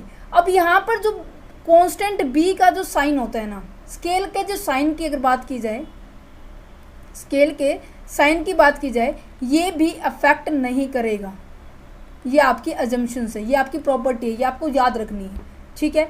ओरिजिन से इफेक्ट नहीं डलेगा, ठीक है जी। स्केल के साइन से इफेक्ट नहीं डलेगा। तो इसी कारण से अगर स्केल के साइन से इफेक्ट नहीं डलेगा तो हम इसके बराबर में क्या लगाते हैं, मोड लगाते हैं, मोड b, ठीक है जी। तो हम ये लिख सकते हैं, range of y is equal to mod b range of x, ठीक है। इस इक्वेशन के ऊपर बहुत सारे प्रैक्टिकल क्वेश्चन आते हैं कॉम्पिटिटिव एग्जाम के अंदर, यूजीसी नेट के अंदर भी आते हैं, जेएसओ के अंदर भी आते हैं, एमकॉम के एंट्रेंस के अंदर भी आते हैं। तो आपको ये समझना बहुत ज़रूरी है कि अब मान लीजिए मैं इसके ऊपर एक क्वेश्चन लेती हूँ, जैसे कि ये कह रहा है कि एक relationship between the x and y is given 3x plus के 2y, देखो मैं यहाँ लिखती हूँ, सॉरी 3x प्लस के 2y इज इक्वल टू 30, ठीक है। अब मैंने क्या कहा कि जो इक्वेशन होती है y is equal to a plus के bx होती है, a का कोई इफेक्ट नहीं पड़ता, b के साइन से कोई इफेक्ट नहीं पड़ता, स्केल के साइन से कोई इफेक्ट नहीं पड़ता, तो हम इसको b mod range x is equal to range y लिख सकते हैं, ठीक है जी। तो क्या मैं इसको y को कन्वर्ट कर दूं, y से इक्वेशन बना दूं, 13/2 माइनस के 3x/2, इससे कोई इफेक्ट नहीं पड़ता, ठीक है जी। मैंने क्या कर दिया, y is equal to minus के 3/2 और x, ठीक है। अब मैं इसको क्या करूँगी, मोड में कन्वर्ट कर दूंगी, y is equal to mod minus के 3/2 रेंज x है, मैं इसको भी x लिख दूँ। और ये कह रहे हैं कि रेंज ऑफ x कितना दिया हुआ है, 18 दिया हुआ है, ठीक है जी। y is equal to mod से इसको मैं बाहर निकालूंगी तो क्या हो जाएगा, 3/2 इंटू एक्स की वैल्यू क्या दे रखी है, 18, इसको कट करो 9, तो यहाँ पे 27 क्या आ गया है, range of y is equal to 27, range of x is equal to, एक सेकेंड, हाँ, रेंज ऑफ x इज 18, ठीक है। ये प्रॉपर्टी है बच्चे, ये प्रॉपर्टी मैंने आपको कंप्लीट समझाई है कि प्रॉपर्टी ये होती है। अब बच्चों को ये नहीं समझ में आएगा कि ये कैसी आई, मैंने अभी आपको समझाया, इस एग्जाम्पल को बिल्कुल अच्छे से याद रखना, ठीक है। रेंज की यही दो प्रॉपर्टी है, अगर सभी जो आइटम्स है कांस्टेंट दी हुई है तो रेंज क्या आएगा, 0 आएगा। रेंज का मतलब क्या है, जो इनके बीच में डिफरेंस है वो बिल्कुल भी नहीं है, तो डिफरेंस 0 है तो रेंज भी 0 होगा। और इसकी जो सेकंड है कि ये ओरिजिन से कभी भी इफेक्ट नहीं होता, स्केल के साइन से इफेक्ट नहीं होता, so that's why y is equal to mod x mod b और इंटू x होता है। इज इट क्लियर, इतना समझ में आ, रेंज हमारा कंप्लीट हो गया। अब बढ़ते हैं हमारे क्वार्टाइल के ऊपर।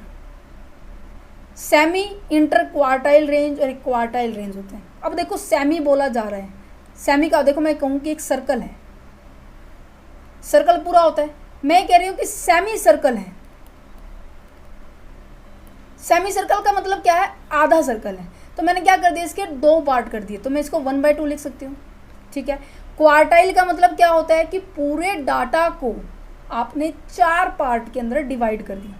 क्या आपको ये जो सेंट्रल टेंडेंसी के अंदर मैंने ये जो कंसेप्ट समझाया था क्वार्टाइल का, वो आपको याद है? याद नहीं है तो बहुत बुरी बात है, क्योंकि ये जो कंसेप्ट है बहुत डीपली मैंने समझाया था यहाँ पर कि पार्टीशन वैल्यू निकालते हैं हम, मीन्स कि डाटा को हम इक्वल पार्ट्स के अंदर बांटते हैं। पार्टीशन का मतलब होता है डाटा को पार्ट के अंदर बांटना। वो पार्ट के अंदर हम 3 तरीके से बांट सकते हैं। First is that quartile, second is डेकाइल and percentile. Quartile का मतलब है कि डाटा को टोटल 4 पार्ट्स के अंदर डिवाइड करना। डेकाइल का मतलब है डाटा को पूरे 10 पार्ट के अंदर डिवाइड करना। परसेंटाइल का मतलब है डाटा को पूरे को 100 पार्ट के अंदर डिवाइड करना। तो ये कंप्लीट मैंने आपको समझाया था। अब हम क्वार्टाइल की बात कर रहे हैं, तो डाटा को हमने क्या किया है, पूरे डाटा को हमने ये पूरा डाटा था, ठीक है, हमने इसको 4 पार्ट में डिवाइड किया, 1 2 3। बच्चों की तरह समझाना पड़ रहा है, क्यों? क्योंकि जब तक आपका बेस क्लियर नहीं होगा, मैं नहीं चाहती कि बहुत से ऐसे बच्चे जिनका अभी तक बेस क्लियर नहीं है और वो मास्टर्स डिग्री के अंदर पहुंच चुके हैं, ऐसा नहीं होना चाहिए। देखो, quartile 1, quartile 2, quartile 3, data 4 part में डिवाइड होगा, बट उसको रिप्रेजेंट केवल Q1, Q2, Q3 से ही करेंगे। ठीक है, पहली पॉइंट आपको ये याद रखना है कि डाटा 4 पार्ट में डिवाइड हुआ है। अब इसका जो Q3 जो है वो क्या है, अपर है, और Q1 जो है वो आपका लोअर है। Is it clear? तो ये Q2 क्या है भाई? ऑफकोर्स अभी बताती हूँ। Q2 को समझने के लिए आपको मीडियन का कंसेप्ट याद है कि मीडियन में क्या होता है कि पूरे डाटा को 2 इक्वल पार्ट्स में डिवाइड किया जाता था, और जो ये मीडियन की वैल्यू होती है, ठीक है, एक साइड तो क्या होती है, इससे कम वैल्यू मिलेगी, और एक साइड से क्या होगी, सबसे ज़्यादा वैल्यू मिलेगी। मैं आपको दिखाती हूँ, ये देखो, इसके अंदर हमने पढ़ा था मीडियन क्या होता है, exact middle of the centre value of the item. Item आपको दी हुई है, आइटम के बीच का बिल्कुल एग्जैक्ट पॉइंट आपका क्या होता है, मीडियन होता है, जिसके कारण ऊपर वाली वैल्यू क्या होगी, उससे छोटी मिलेगी, और सेंटर पॉइंट से उससे छोटी मिलेगी, और नीचे वाली वैल्यू से कम मिलेगी, ज़्यादा मिलेगी। ये पॉइंट याद है आपको? मेरा मीडियन आया था 5 से ऊपर देखो क्या है, 4, 2, 1, सारी छोटी छोटी वैल्यू है। मीन्स की सेंटर पॉइंट से जो ऊपर वाली होती है वो हमेशा क्या होती है, मिनिमम होती है, और जो नीचे वाली होती है उसके मोर देन होती है। ठीक है, तो यहाँ पे क्या मैं ये लिख सकती हूँ कि पूरे डाटा को मैंने क्या कर दिया, 2 पार्ट्स में डिवाइड कर दिया। अगर मैं इसके बिल्कुल एग्जैक्ट सामने देखूँ तो Q2 जो होता है हमारा मीडियन के इक्वल होते हैं। क्या ये पॉइंट याद रहेगा? पॉइंट नंबर 2 मैं कंसेप्ट के साथ समझा रही हूँ, इसीलिए थोड़ा सा टाइम लग रहा है, बट हाँ कंसेप्ट के साथ समझना बहुत ज़्यादा ज़रूरी है। ठीक है, चलिए जी, अब मैं ये क्वार्टाइल किसका मेथड है, जल्दी से मुझे ये बताओ, मैं किसका मेथड समझा रही हूँ, डिस्पर्जन का। किसका मेथड समझा रही हूँ? डिस्पर्जन का। डिस्पर्जन का मतलब क्या होता है, गैप को फाइंड आउट करना। अब गैप कैसे बताया, लार्जेस्ट अपर वैल्यू माइनस के स्मॉलेस्ट वैल्यू, तो हम इसके लिख सकते हो अपर माइनस के लोअर। अपर कौन सी है, Q3 माइनस के Q1, और अपॉन में 2 क्यों किया, क्योंकि सेमी है। फॉर्मूला याद तो करने की जरूरत नहीं है ना, तो यही इसका फॉर्मूला है। अगर आपको सेमी इंटर क्वार्टाइल की बात की जाए, सेमी का मतलब होता है किसी पार्ट को आपने 2 पार्ट्स के अंदर डिवाइड कर दिया तो 1/2 आ जाएगा। और इंटर क्वार्टाइल रेंज की बात की जा रही है तो रेंज डिस्पर्जन का मेथड है, तो इसके अंदर गैप फाइंड आउट करेंगे अपर माइनस के लोअर, तो यहाँ पर Q3 माइनस के Q1 आ जाएगा। Is it clear? ये फॉर्मूला तब है जब आपको सेमी पूछा जाए। अगर आपको इंटर क्वार्टाइल रेंज पूछा जाए, इसमें कोई सेमी नहीं है, तो सीधा क्या करेंगे, difference of the Q3 minus के Q1। Is it clear? अगर बात की जाए coefficient of the quartile deviation, coefficient किसका पार्ट है, रिलेटिव मेजर है ये,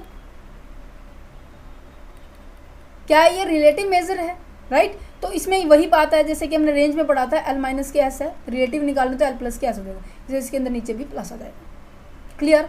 कुछ डाउट होगा भी नहीं, मेरे को लग रहा है होना भी नहीं चाहिए। अब इसके मेरिट और डीमेरिट्स पे पहुंचते। मेरिट क्या कह रहे हैं कि इजी टू कंप्यूट है, इजी टू अंडरस्टैंड है, ठीक है। हाँ, इसके अंदर ये क्या पॉसिबल है कि ओपन एंडेड क्लासेस के अंदर इसको कंप्यूट किया जा सकता है, और ये थोड़ा सा ज़्यादा रिलायबल है किसके कंपैरिजन में, रेंज के कंपैरिजन में, ठीक है। डीमेरिट के क्या है कि ये भी सभी ऑब्जर्वेशन पर बेस नहीं है, ये भी क्या करता है Q3 और Q1 को ले रहा है। अब देखो पूरा डाटा 4 पार्ट्स में डिवाइड हुआ था, याद है आपको, 1 2 3 4, बट 1 2 Q3 Q1 यही ले रहा है। इसका जो इधर वाला पार्ट है, ये वाला पार्ट है, और इसका ये वाला पार्ट है, टोटली इग्नोर किया गया है। इसके टोटली इग्नोर करने के कारण ये सभी ऑब्जर्वेशन पर बेस नहीं है, not capable to the algebraic treatment, ठीक है, because it is based on the 50% of the item of data. ये 50% के ऊपर बेस्ड है, बाकी का 50% इग्नोर है। It affect by the sampling fluctuation, sampling fluctuation से इजिली अफेक्ट होता है, ठीक है। हाँ, अब आपको प्रॉपर्टी अगर मैं समझाऊं मीन क्वार्टाइल डेविएशन की सबसे पहली जो प्रॉपर्टी है ये वाली है कि if the all observation assumed by the variables are the constant then the quartile is a 0। अभी समझाया था मैंने, समझाया था ना ये रेंज वाले कंसेप्ट के अंदर कि अगर आपकी सारी की सारी वेरिएबल्स कांस्टेंट है तो उनका जो डिस्पर्जन आने वाला है, डिस्पर्जन किसी भी मेथड से आने वाला है, वो जो आएगा वो क्या आने वाला है, 0 आने वाला है। ठीक है जी। दूसरी प्रॉपर्टी मैंने क्या समझाई थी, cloudy remain unaffected due to the change of the origin but it is affected in the same ratio due to the change in the scale. Scale से इफेक्ट होते हैं, ओरिजिन से कोई इफेक्ट नहीं होता। अब मैं आपको एक कंसेप्ट बताती हूँ। जब हमने सेंट्रल टेंडेंसी वाला चैप्टर किया था, सेंट्रल टेंडेंसी के अंदर क्या होता था, ओरिजिन और स्केल दोनों से क्या होते थे, इफेक्ट होते थे। बट अगर मैं बात करूं मेजर ऑफ डिस्पर्जन की, मेजर ऑफ डिस्पर्जन में क्या होता है कि वो ओरिजिन से इफेक्ट नहीं होते हैं, वो ओरिजिन से इफेक्ट नहीं होते हैं, परंतु वो स्केल से ज़रूर इफेक्ट होते हैं। और हाँ, इसमें जो स्केल का जो साइन है यहाँ से भी वो इफेक्ट नहीं होते, बाकी स्केल से इफेक्ट होती है। ये डिस्पर्जन के हर एक मेथड के अंदर यूज़ होने वाला है, चाहे आप रेंज की बात की जा रही है, चाहे आपकी क्वार्टाइल डेविएशन की बात की जा रही है, चाहे आपकी मीन डेविएशन की बात की जा रही है, चाहे आप स्टैंडर्ड डेविएशन की बात की जा रही है, ये सभी के अंदर क्या है, इनसे इफेक्ट होने वाला है। सेंट्रल टेंडेंसी दोनों से इफेक्ट होती थी, ये कंसेप्ट बिल्कुल याद रख लीजिए। ठीक है, इसके अंदर देखो मैंने एग्जाम्पल लिया है, एग्जाम्पल लिखते हैं देन उसको सॉल्व करते हैं। मान लीजिए आपको क्वार्टाइल डेविएशन ऑफ x दिया हुआ है 6 और जो इक्वेशन दी हुई है 3x प्लस के 6y इज इक्वल टू 20 दी हुई है। हमें क्या निकालना है, क्वार्टाइल डेविएशन ऑफ y निकालनी है। तो क्या रहने वाली है, मीन्स कि आपको इसका क्वार्टाइल डेविएशन निकालना है। तो मैंने क्या बताया, आपकी स्टेटमेंट क्या होती है, y is equal to a plus के bx होता है। इससे ये बिल्कुल भी इफेक्ट नहीं होती है, स्केल के साइन से बिल्कुल इफेक्ट नहीं होती है। ठीक है, तो हमारी क्या बन जाएगी, y is equal to mod bx। तो हम क्या लिखेंगे, quartile deviations of y is equal to mod b quartile deviation of x। ठीक है जी, अब इसको पुट कर दीजिए।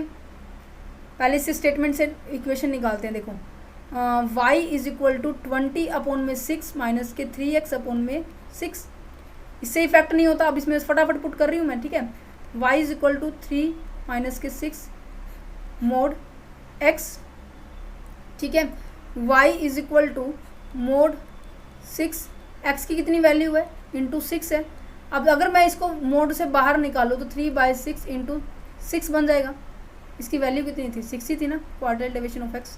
ठीक है, अगर मैं इसको कट कर दूं तो मेरे पास y की वैल्यू कितनी आएगी, 6। y that means quartile deviation of y is equal to क्या आया हमारा, 6 आया।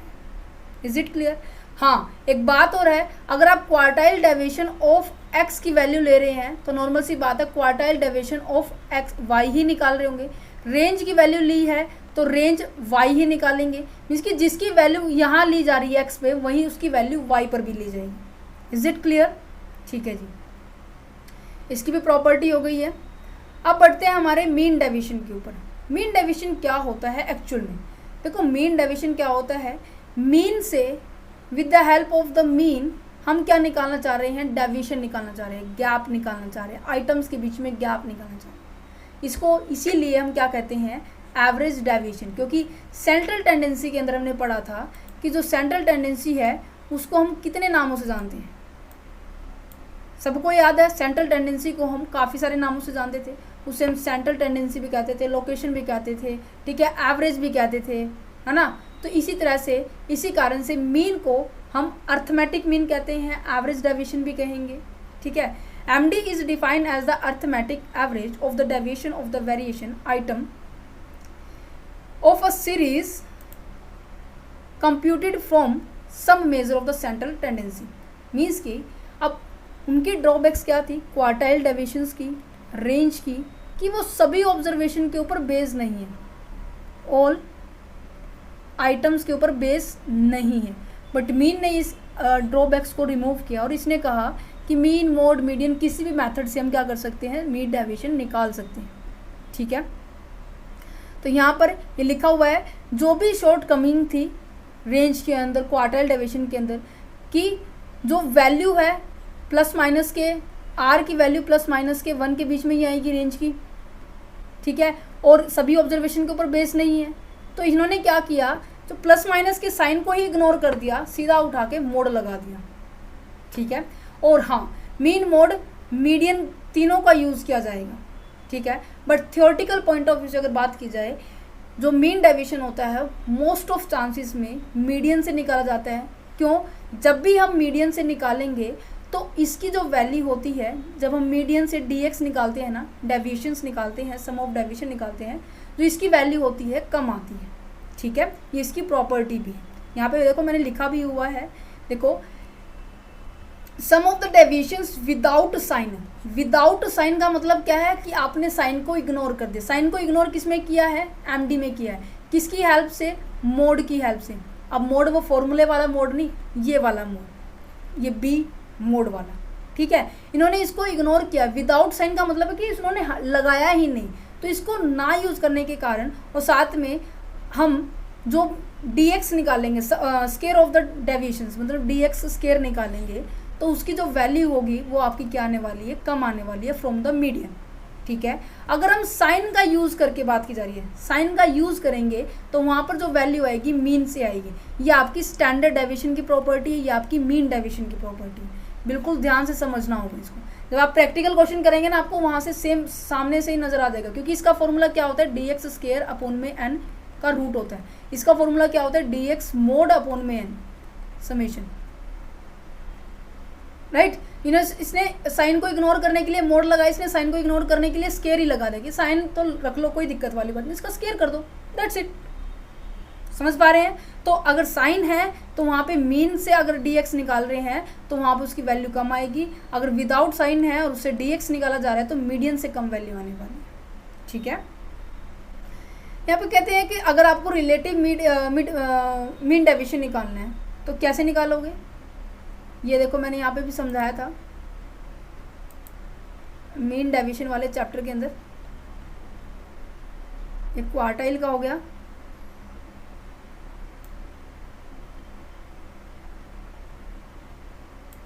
ये रहा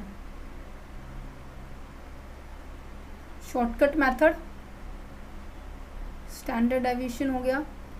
ये मीन डेविएशन के जब हमने प्रैक्टिकल क्वेश्चन किए थे ना, वहाँ पे हमने डिस्कस किया था कि किस तरीके से हम इसको हम निकालते हैं। अगर आप सिंपल मीन डेविएशन निकाल रहे हो तो फॉर्मूला क्या बनने वाला है, समेशन ऑफ dx अपॉन में मोड अपॉन में n है। अगर आप कोफिशिएंट ऑफ मीन डेविएशन निकालने वाले हो, कोफिशिएंट ऑफ मीन डेविएशन निकालने वाले हो, तो जो भी आपकी मीन डेविएशन से यहाँ से जो वैल्यू आई है वो यहाँ पे पुट कर देंगे अपॉन में मीन x, जिससे भी मीन डेविएशन निकाला है, मतलब कि ये जो वैल्यू निकाली हमने तीनों मेथड से किया था। मीडियन से भी कैलकुलेट किया था, मीन से भी कैलकुलेट किया था, मोड से भी कैलकुलेट किया था। अगर आपने मीडियन से मीन डेविएशन निकालना है तो यहाँ पर अपॉन में कोफिशिएंट में मीडियन आएगा। अगर आपने मीन से मीन डेविएशन निकालना है तो नीचे मीन की वैल्यू आएगी। अगर आपने मोड से मीन डेविएशन निकालना है तो नीचे मोड आएगा। देखो इनको एक एग्जैक्ट सामने से समझना थोड़ा सा टिपिकल है, परंतु आप अगर इस चैप्टर को करेंगे तो आपको आसान लगेगा। ठीक है, अब हम कहाँ आए हुए थे, हमने यहाँ देखा कोफिशिएंट ऑफ मीन डेविएशन का फॉर्मूला क्या है कि mean deviation of median upon में मीडियन आएगा। मीन डेविएशन अगर आपने मीन से निकाला है तो नीचे मीन आएगा। यहाँ पे मीडियन लिखा हुआ है तो नीचे मीडियन आएगा, यहाँ पे मीन लिखा हुआ है तो नीचे मीन आएगा, दैट्स इट। अब यहाँ पे इसकी मेरिट डिमेरिट्स क्या है, सबसे पहले मेरिट वो बनेगी जो रेंज और क्वार्टाइल डेविएशन की डिमेरिट्स थी। क्वार्टाइल डेविएशन और रेंज की क्या डिमेरिट्स थी कि पहले बात तो ये ऑब्जर्वेशन पे डिपेंड नहीं है, एक्सट्रीम वैल्यू से इफेक्ट होते हैं, useful in the various field जैसे कि इकोनॉमिक्स, स्टैटिस्टिक्स, बिजनेस मैनेजमेंट, हर जगह मीन डेविएशन को हम यूज़ करते हैं। ठीक है, अब नेक्स्ट इसके डिमेरिट्स क्या है कि डिमेरिट वही हो जाएगी कि इसने साइन को इग्नोर कर दिया, जिसके कारण से ये मीडियन को ही ज़्यादा प्रेफरेंस करता है। मीडियन को ज़्यादा प्रेफरेंस करने का मतलब क्या है कि जब dx स्केयर निकालता है तो इसकी वैल्यू मीडियन से कम आती है। ठीक है, it is not accurate when we calculate from the mode. अगर हम मोड से हम कैलकुलेट करते हैं ना तो मीन डेविएशन बिल्कुल एग्जैक्ट नहीं आता, वो उसमें गड़बड़ आने की कोशिश रहती है। ठीक है। Difficult to compute when the value come in the fraction, अगर वैल्यू फ्रैक्शंस में आ जाए, मीन्स की पॉइंट्स में आ जाए, यहाँ पे पूरा पॉइंट लिखा हो, पीछे 8, 9, 4 ऐसे कुछ आ जाए, तो इस केस के अंदर मीन डेविएशन निकालना थोड़ा सा मुश्किल हो जाता है, ठीक है। प्रॉपर्टी देख लेते हैं, प्रॉपर्टी वही सेम है। देखो इसको प्रूफ करके दिखाती हूँ मैं आपको। क्या कह रहे हैं कि if the all observation assumed by the variations are the constants is z then the mean deviation is 0। देखो क्या कह रहा है कि आपको एक एक्स सीरीज दी हुई है 4 4 4 4, ठीक है। अब मैं मीन डेविएशन निकाल रही हूँ, मैं मीन से निकाल रही हूँ, तो मीन सबसे पहले मैं क्या करूँगी, मीन निकालूंगी। मीन का फॉर्मूला क्या है, समेशन ऑफ एक्स अपॉन में एन, ठीक है। समेशन ऑफ एक्स क्या है, इनको मैं प्लस कर दूँ, 4 4 8 8 8 16, ठीक है जी। यहाँ पे आ जाएगा 16, एन कितना है 4, इसको मैं कट कर दूँ 4 आ जाएगा, ठीक है। तो मेरे पास क्या है, मीन कितना आया है 4 आया है। अब मुझे क्या निकालना है, मीडियन निकालना है। मीडियन का ये क्या है, dx है। dx का मतलब क्या होता है, x माइनस के मीन, है ना। अभी मेरे पास मीन क्या आया है, 4 आया है, x माइनस के मीन, x क्या है 4, मीन क्या है 4, x क्या है 4, मीन क्या है 4, x क्या है 4, मीन क्या है 4, x क्या है 4, मीन क्या है 4, क्या रहे 0 0 0 0। इनका ऐड करेंगे तो 0, इनको पुट करेंगे तो 0, तो मीडियन के तो आएगा तो 0। कहने का मतलब कोई भी प्रॉपर्टी है डिस्पर्जन की, हमने पीछे भी पढ़ा था रेंज के अंदर, क्वार्टाइल डेविएशन के अंदर, कि अगर ऑब्जर्वेशन आपकी कांस्टेंट है तो वहाँ पर डिस्पर्जन 0 आएगा, वहाँ पर रेंज हुआ, क्वार्टाइल हुआ, मीन डेविएशन हुआ, स्टैंडर्ड डेविएशन हुआ, सब 0 आएंगे। मैंने आपको बताया था ये दो प्रॉपर्टी हैं जो कि रेंज में भी आएगी, चारों मेथड्स के अंदर आएगी, ठीक है। आई होप आपको ये कंसेप्ट क्लियर समझ में आ चुका हो। चलिए नेक्स्ट प्रॉपर्टी पे बढ़ते हैं। क्या मैंने जो अभी आपको बताया कि अगर मुझे dx निकालना है, dx का मतलब क्या होता है, x माइनस के, ये जिसको भी हम माइनस करें, मान लीजिए मैं मीडियन से निकाल लूँ, तो मैं मीडियन निकाल के यहाँ से माइनस करूँगी एक्स सीरीज में से। देखो मैंने अभी आप पे करके दिखाया x माइनस के मीन। अगर मैं dx निकाल रही हूँ फ्रॉम द मीडियन, dx निकाल रही हूँ मीडियन, तो इनका समेशन, इनकी वैल्यू क्या आएगी, कम आएगी फ्रॉम द मीडियन से। अगर मैं dx निकाल रही हूँ मीन से, समझो dx है ध्यान से, तो इसका सम आएगा 0। ये भी मैंने प्रूफ करके बताया था। अगर आप एक्चुअल मीन से dx निकाल रहे हैं तो उनका समेशन 0 आएगा। ये मीन की प्रॉपर्टी थी। अगर आप एज्यूम्ड मीन से dx निकाल रहे हैं तो उनकी वैल्यू क्या आएगी, प्लस में आएगी, ज़्यादा या कम आएगी, बट 0 नहीं आती है वो, ठीक है। और यहाँ पर क्या लिखा हुआ है, dx स्क्वायर। dx स्क्वायर निकाले मीन से, मीन्स कि आपने dx निकाल दिया, उसका स्क्वायर कर दिया, तो वैल्यू क्या आएगी, मिनिमम आएगी फ्रॉम द मीन से। जब अगर बात की जाए मीन से तो ये स्टैंडर्ड डेविएशन की प्रॉपर्टी है, अगर बात की जाए मीडियन से ये मीन डेविएशन की प्रॉपर्टी है, क्योंकि मीन डेविएशन में साइंस को इग्नोर किया है, जिसके कारण हम मीडियन को यूज़ करते हैं, ठीक है। नेक्स्ट देखो क्या लिखा हुआ है, MD taken minimum value when the deviations are taken from the median.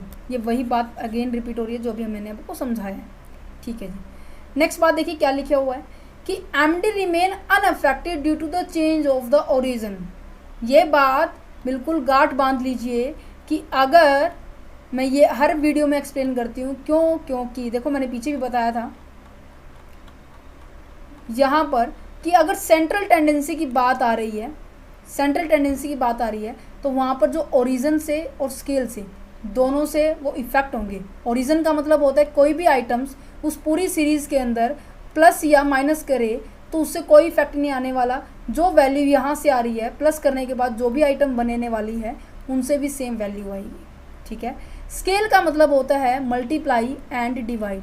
जब भी किसी आइटम में मल्टीप्लाई या डिवाइड करे, ठीक है, तो उससे भी क्या होने वाला है, सेम वैल्यू आने वाली है, ठीक है। बट यहाँ पे क्या लिखा हुआ है, इफेक्ट लिखा हुआ है। दैट मीन्स अगर मैं इसकी वैल्यू निकालूँ और प्लस करने के बाद कोई कांस्टेंट नंबर, मान लीजिए मैंने यहाँ पे लिख लेती हूँ 2 3 4 5 6, ठीक है। एक सीरीज़ है मेरे पास, ये एक सीरीज़ है मेरे पास y, कब y बनेगी, जब मान लीजिए मैं इस कांस्टेंट 2 को मैं प्लस कर दूँ, तो यहाँ पे 4 5 6 7 8, इसका मीन और इसका मीन दोनों अलग लगाएंगे। ये है सेंट्रल टेंडेंसी का कंसेप्ट। सेंट्रल टेंडेंसी में कुछ भी निकाले वहाँ पर स्केल और ओरिजिन दोनों से इफेक्ट होगा, मल्टीप्लाई डिवाइड करने से इफेक्ट होगा, प्लस और माइनस करने से इफेक्ट होगा। परंतु अगर बात की जाए मेजर ऑफ डिस्पर्जन की, वहाँ पर ओरिजिन से किसी भी तरह का इफेक्ट नहीं होता, परंतु स्केल से इफेक्ट होता है। दैट मीन्स प्लस माइनस करने से किसी भी तरह का प्रभाव नहीं पड़ेगा, बट मल्टीप्लाई और डिवाइड करने से फ़र्क ज़रूर पड़ेगा। ठीक है, तो यहाँ पे यही बातें लिखी हुई है। क्या कह रहा है कि जो आपका सेंट्रल ये जो मीन डेविएशन है remain unaffected due to the change of the origin, means कि प्लस करने से माइनस करने से कोई भी इफेक्ट नहीं पड़ने वाला, but it's effect due to the change in a scale, जिसके अगर आप मल्टीप्लाई कर रहे हो डिवाइड कर रहे हो तो आपकी आइटम्स के अंदर कोई ना कोई चेंज आने वाला है। एग्जाम्पल के तौर पर आपने वैल्यू देखी होगी, central equation line of equation देखा होगा, कैसे लिखते हैं हम, y is equal to a plus के बी एक्स, है ना। इसको हम इस तरीके से लिखते हैं, क्यों अभी बताती हूँ, एक सेकेंड। बार बार क्यों रिपीट कर रही हूँ, क्योंकि आपको थोड़ा सा और अच्छे से समझ में आए। y is equal to a plus के बी एक्स लिखते हैं, ठीक है। अब मैं कह रही हूँ कि मेरा ओरिजिन से कोई इफेक्ट नहीं है। ओरिजिन क्या है, जो आइटम इसके अंदर क्या हो रही है, प्लस हो रही है। अब a प्लस लिखा हुआ है तो इससे कोई इफेक्ट नहीं हो रहा है, दैट मीन्स ये ओरिजिन है, तो हम इसको तो लेंगे ही नहीं। ठीक है, ठीक है जी। प्लस के बी एक्स है, बी एक्स क्या है आपका, ये स्केल है। मीन डेविएशन हुआ, स्टैंडर्ड डेविएशन हुआ, रेंज हुआ, क्वार्टाइल हुआ। स्केल के साइन से किसी भी तरह का इफेक्ट नहीं होता, चाहे वो प्लस में है माइनस में, डजेंट मैटर। तो इसको हम क्या लिखते हैं, मोड बी लिखते हैं।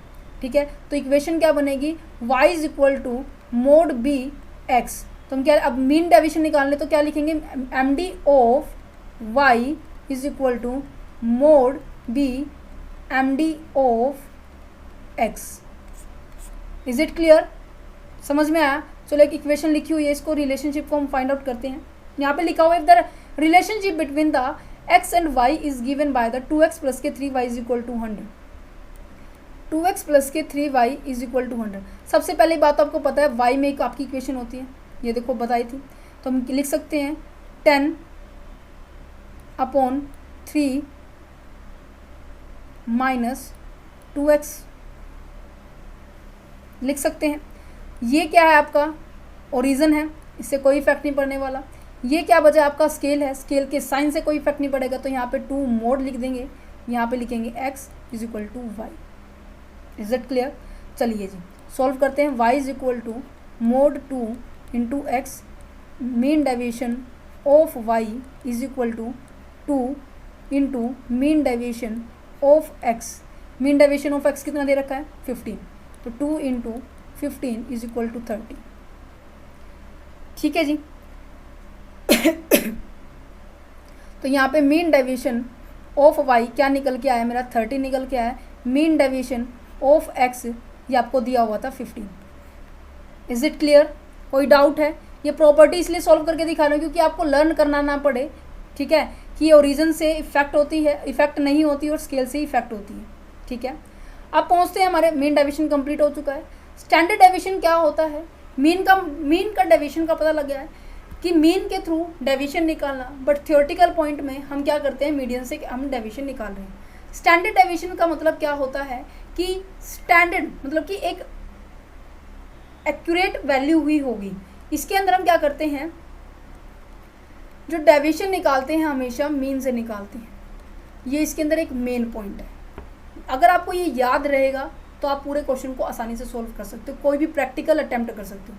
स्टैंडर्ड डेविएशन का मतलब हो जाता है कि एग्जैक्ट जो गैप आप निकालोगे with the help of the mean, कोई भी आप उसके अंदर यूज़ नहीं करने वाले अदर मेथड को। जैसे कि मीन डेविएशन में क्या था कि आप मीन को भी यूज़ कर रहे हैं, मीडियन को भी यूज़ कर रहे हैं, मोड को भी यूज़ कर रहे हैं, सबका यूज़ कर रहे हैं, बट स्टैंडर्ड डेविएशन के अंदर हम केवल और केवल मीन का यूज़ करेंगे। ठीक है, और मीन के अंदर हमने प्रॉपर्टी पढ़ी थी कि जो मीन है वो सभी ऑब्जर्वेशन के ऊपर बेस्ड होती है। क्या याद है ये आपको? ठीक है जी। सभी ऑब्जर्वेशन के ऊपर बेस्ड होने के कारण ये एक्यूरेट और एग्जैक्ट वैल्यू निकालती। ठीक है जी। ये जो स्टैंडर्ड डेविएशन का जो फॉर्मूला है ना, सबसे पहले जो एक कंसेप्ट है कार्ल पियर्सन जी के द्वारा यूज़ किया गया था फर्स्ट टाइम, कब? 1893 के अंदर। ये आप याद रख सकते हैं कॉम्पिटिटिव एग्जाम के लिए। और आल्सो हम ये कहेंगे कि ये square mean deviation, square deviation का ये स्केयर रूट करता है। देखो हमने ये चैप्टर के अंदर डिस्कस किया था स्टैंडर्ड सेंट्रल टेंडेंसी के अंदर ही, सॉरी डिस्पर्जन के अंदर। डिस्पर्जन के हम आपके पास 2-3 मेथड है। ये वाला ये कंसेप्ट आई होप सबको याद होगा। First moment of the dispersion, mean deviation जिसे बोलते हैं, जिसका फॉर्मूला हमारे पास ये है, समेशन ऑफ dx अपॉन में n, मोड लगा हुआ है। Second moment of the dispersion क्या किया इसने, कहा कि मीन डेविएशन के अंदर हम नेगेटिव और पॉजिटिव के साइन को इग्नोर करेंगे, तो इसने कहा इग्नोर मत करो, इसको स्केयर कर दो। ठीक है जी। Third moment of the dispersion ने क्या कहा कि स्केयर मत करो, इसका क्यूब कर दो। ठीक है जी। क्वार्टाइल का ये रहा, लोरेंज कर्व का ये रहा। तो ये कह रहे हैं कि जो second moment of the dispersion है ना, उसने स्टैंडर्ड डेविएशन ने क्या किया, इसका ही क्या कर दिया, रूट कर दिया। इसने इसी को बेस माना। तो यही कह रहे हैं कि second moment of the dispersion है, उसका क्या कर दिया आपने, रूट कर दिया। तो सेकंड मोमेंट ऑफ डिस्पर्जन क्या है, summation of dx square upon में n है ना। अब ये कह रहे हैं कि इसका रूट कर दो, इस स्टैंडर्ड डेविएशन का फॉर्मूला बन गया। Is it clear? अगर मैं बात करूँ coefficient of standard deviation, coefficient क्या, इससे तो क्या बन गया, स्टैंडर्ड डेविएशन निकल गया, इसको हम सिग्मा से डिनोट करते हैं। तो अगर मैं कोएफिशिएंट ऑफ स्टैंडर्ड डेविएशन निकालूँ तो स्टैंडर्ड डेविएशन जिससे निकाला है वो इसके नीचे आ जाएगा। यही कंसेप्ट आपका मीडियन में था, मीडियन जिससे निकाला है वो नीचे आ जाएगा और ऊपर मीडियन तो है ही। अगर मान लीजिए मीडियन ऑफ एक्स मीन से निकाले तो नीचे मीन आ जाएगा, मीडियन मीडियन से निकाला है तो नीचे मीडियन आ जाएगा। तो कोएफिशिएंट क्या होता है, बेस में वही रहेगा जिसका आपने यूज़ करके क्वेश्चन को सॉर्ट आउट किया। ठीक है, ये फॉर्मूले आपको दिखाई दे रहे हैं। अब स्टैंडर्ड डेविएशन और मीन डेविएशन में क्या डिफरेंस है, बच्चों के माइंड में बहुत रहता है। स्टैंडर्ड डेविएशन और मीन डेविएशन के बीच में डिफरेंस है कि जो मीन डेविएशन है उसने साइन को इग्नोर किया था, प्लस माइनस को मतलब लेकर नहीं चला था। बट स्टैंडर्ड डेविएशन में क्या था, उसने इग्नोर नहीं किया, उसने क्या कर दिया, उसका स्केयर उठा के कर दिया। ठीक है। It is computed from the mean, mode, median, ये तीनों से कंप्यूट होता है। बट स्टैंडर्ड डेविएशन केवल और केवल मीन से ही कैलकुलेट होता है और किसी से ये कैलकुलेट नहीं होता है। Is it clear? ठीक है जी। प्रॉपर्टी की बात की जाए, प्रॉपर्टी क्या है स्टैंडर्ड डेविएशन की, standard property of the standard deviation, first property same है जो मैं बताती आ रही हूँ। अगर सभी ऑब्जर्वेशन आपकी सेम है तो उसका जो स्टैंडर्ड डेविएशन हो गया, मीन डेविएशन हो गया, क्वार्टाइल हो गया, रेंज हो गया, कोई भी है वो आपका 0 आएगा। जैसे अब इस सीरीज़ के अंदर आपको 20, 20, 20, 20 दिया हुआ। ठीक है। अब मैं कह रहा हूँ कि मुझे स्टैंडर्ड डेविएशन निकालना है, निकाल के दिखाते हैं, कोई दिक्कत वाली बात नहीं है। dx स्क्वायर अपॉन में n है, रूट है। अब मुझे क्या चाहिए, dx चाहिए। अब ये बोला है कि dx ऐसे निकलता है, x माइनस के x मीन से निकलता है। अब मीन निकालना पड़ेगा मुझे इसके लिए सबसे पहले, तभी मैं dx का स्क्वायर कर सकती हूँ। तो मीन कैसे निकलेगा, समेशन ऑफ x अपॉन में n, ऐसे निकलेगा। ठीक है जी। मैं इनका समेशन कर रही हूँ 20, 20, 40, 40 प्लस 20, 60, 60 प्लस 20, 80। तो इनका प्लस हो गया 80। चलो जी 80 लिख दिया मैंने। नीचे क्या लिखना है, n, नंबर ऑफ आइटम लिखनी है, राइट, क्योंकि इंडिविजुअल सीरीज है। 1, 2, 3, 4, यहाँ से मैंने कट कर दिया तो मेरे पास क्या है, 20 है। चलो जी कोई बात नहीं, आ गया। तो मुझे क्या करना है, x माइनस के मीन करना है। मैं 20 माइनस के 20, 0, 20 माइनस के 20, फिर 0, 0, 0। क्या आंसर 0 नहीं आएगा? ऑब्वियसली यार 0 आएगा। ठीक है। सेकेंड कंसेप्ट क्या है, S D remain unaffected due to the change of the origin. S D क्या है, अनअफेक्टेड होता है ओरिजिन से, बट स्केल से नहीं होता। हर सीरीज़ के अंदर मैं ये बताती आ रही हूँ, हर सीरीज़ के अंदर मैं एक्सप्लेन करती आ रही हूँ, क्योंकि ये जो कंसेप्ट है आपका mean deviation, standard deviation, quartile हो गया, रेंज हो गया, ये सब में सेम रहने वाला है, चाहे आपका कोई भी है। सेंट्रल टेंडेंसी में दोनों से इफेक्ट होता है, बट ओरिजिन से डिस्पर्जन के अंदर ये इफेक्ट नहीं होता, बट स्केल में ये ओरिजिन से, स्केल में डिस्पर्जन इफेक्ट होता है। चलो इसका एक एग्जांपल लेते हैं, देन अच्छे से आपको और समझ में आ जाएगा। स्टेटमेंट समझा देती हूँ आपको दोबारा से, एक सेकेंड, कि ये फॉर्मूला बना कैसे। अब मैं ये कह रही हूँ, लाइन ऑफ इक्वेशन देखिए आपने कैसे लिखते हैं, y is equal to a plus के बी एक्स। ए क्या है आपका, ओरिजिन है, बी एक्स क्या है आपका, स्केल है। मैं कह रही हूँ कि डिस्पर्जन ओरिजिन से इफेक्ट नहीं होता, आप इसको प्रूफ करके भी देख सकते हैं। इक्वेशन लीजिए, उसमें एक कांस्टेंट नंबर सारी इक्वेशन में ऐड कर दीजिए, फिर एक नई इक्वेशन बन जाएगी आपकी, ठीक है। ये x है, ये x1 बन जाएगी। इससे आप स्टैंडर्ड डेविएशन निकाल के देखना, इससे आप स्टैंडर्ड डेविएशन निकाल कर देखना, दोनों से स्टैंडर्ड डेविएशन आपका सेम निकलेगा, क्योंकि आपने प्लस किया है या फिर माइनस करोगे तो उससे कोई इफेक्ट नहीं पड़ेगा। तो ओरिजिन का तो कोई इफेक्ट पड़ता ही नहीं है। स्केल का मतलब क्या होता है, किसी भी आइटम के अंदर मल्टीप्लाई कर रहे हो या फिर आप डिवाइड कर रहे हो, उसका इफेक्ट पड़ेगा। तो हम क्या करेंगे, y is equal to b x लिख सकते हैं। और ये भी याद रखना है, स्केल के साइन से भी कोई इफेक्ट नहीं पड़ता। दैट मीन्स अगर मान लीजिए b हमारा माइनस में है या प्लस में है, तो इसको हम नलिफाई कर देंगे मोड से, ठीक है। y is equal to b mod b into x. तो ये इक्वेशन आपकी प्रॉपर्टी है। देखिए ये इक्वेशन आपको प्रॉपर्टी नज़र आ रही है, नज़र आ रही है। यस ऑफ कोर्स, मैं यही बताना चाह रही थी। Standard deviation unaffected due to the change of the origin, but it is affect in the same ratio due to the change of the scale, ठीक है। इक्वेशन दी हुई है, समझ में आ गया कि y is equal to mod b x कैसे होता है। अब यहाँ पे स्टैंडर्ड डेविएशन ऑफ y लिखा हुआ है, स्टैंडर्ड डेविएशन ऑफ x लिखा हुआ है। क्यों, स्टैंडर्ड डेविएशन y निकालते हैं with the help of the x और b के, और x के भी निकाल सकते हैं इनके अपोजिट से, ठीक है। अब यहाँ पे आपको इक्वेशन दी हुई है, मैंने इक्वेशन को सॉर्ट आउट करते हैं। दोनों बहुत इंटरेस्टिंग एग्जाम्पल है। सबसे पहले तो इसको हम y के अंदर कन्वर्ट करेंगे, तो y is equal to 10/3 minus के 2x अपॉन में 3, ठीक है। तो y is equal to minus के 2/3 इज इक्वल टू x। ये तो इफेक्ट करेगा नहीं, इसको हम काट सकते हैं, लेने का कोई फ़ायदा नहीं है, ठीक है जी। तो y is equal to mod minus के 2/3 इंटू एक्स, ठीक है जी। y is equal to 2/3 into x. Mod में प्लस प्लस ही रहता है, माइनस भी प्लस में कन्वर्ट हो जाता है। अब देखो x की वैल्यू क्या दे रखी है। अब ये कह रहा है क्या कि and the standard deviation of x is equal to 15।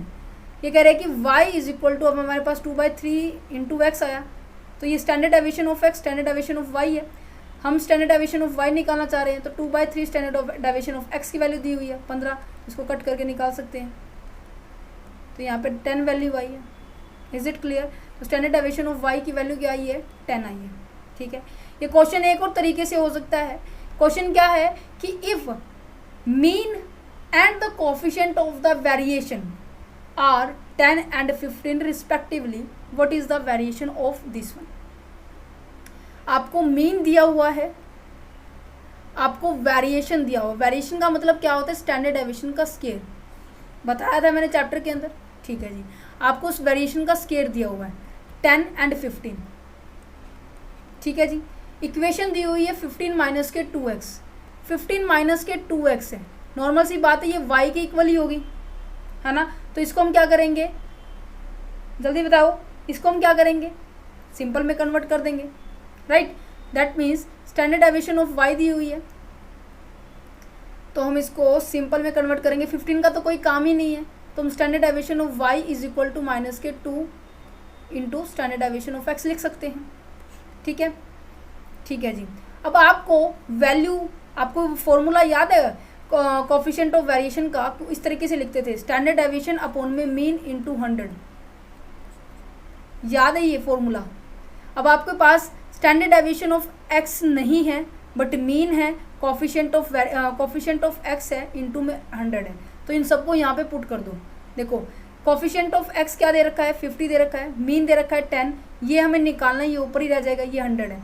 Cut करने के बाद हमारे पास स्टैंडर्ड डेविएशन ऑफ x आ जाएगा जी, ठीक है। अब स्टैंडर्ड डेविएशन ऑफ x आ गया, तो हम इसको यहाँ पे पुट कर सकते हैं। स्टैंडर्ड डेविएशन ऑफ x की वैल्यू क्या है, 5 आई है, इंटू 2, तो ये 10 आ गया, दैट्स इट। ये बट वैल्यू किसकी आई है, स्टैंडर्ड डेविएशन ऑफ y की आई है। हमें क्या निकालना है, what is the variations of this one. अब ये इक्वेशन y की दी हुई है, स्टैंडर्ड डेविएशन इसकी दी हुई है, तो हमें वेरिएशन का मतलब क्या होता है, स्टैंडर्ड डेविएशन का स्क्वायर, तो हम इसको क्या करेंगे, स्टैंडर्ड डेविएशन का स्क्वायर करेंगे तो 10 का स्क्वायर करेंगे तो 100 आ जाएगा। ठीक है जी, क्वेश्चन बहुत आसान है बट बच्चों को मुश्किल लगता है, पता नहीं क्यों लगता है, मुझे भी नहीं पता।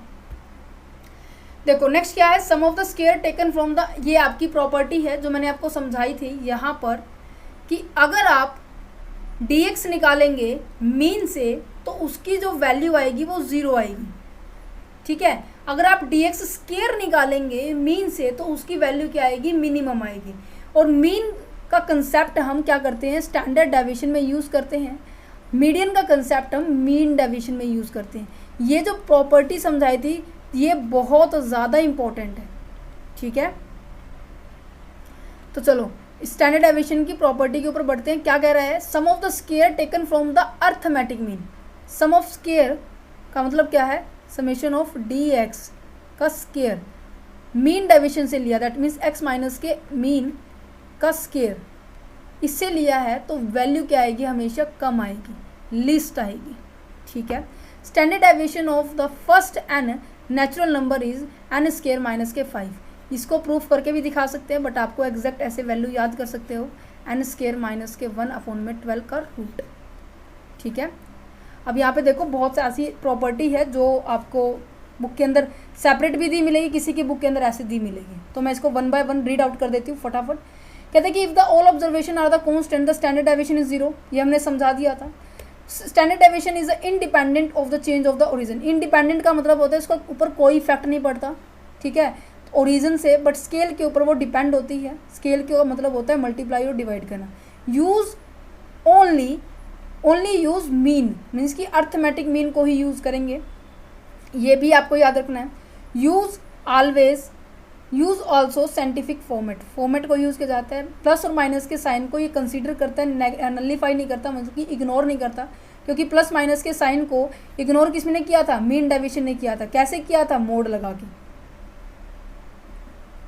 ठीक है, अब ये विदाउट साइन का, अब देखो साइन को इग्नोर करने के लिए मीन डेविएशन ने क्या किया, मोड लगा दिया।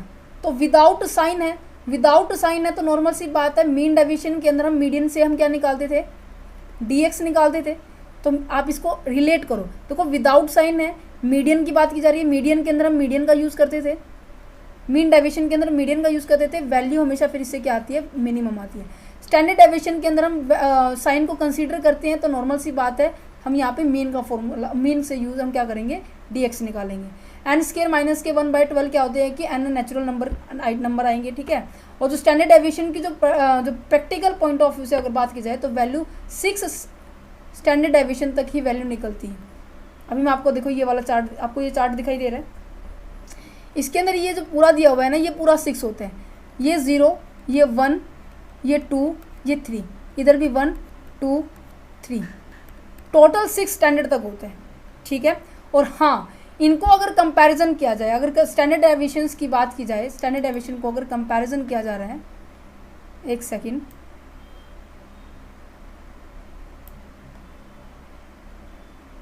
मैं इसको आपको बुक के अंदर दिखाती हूँ।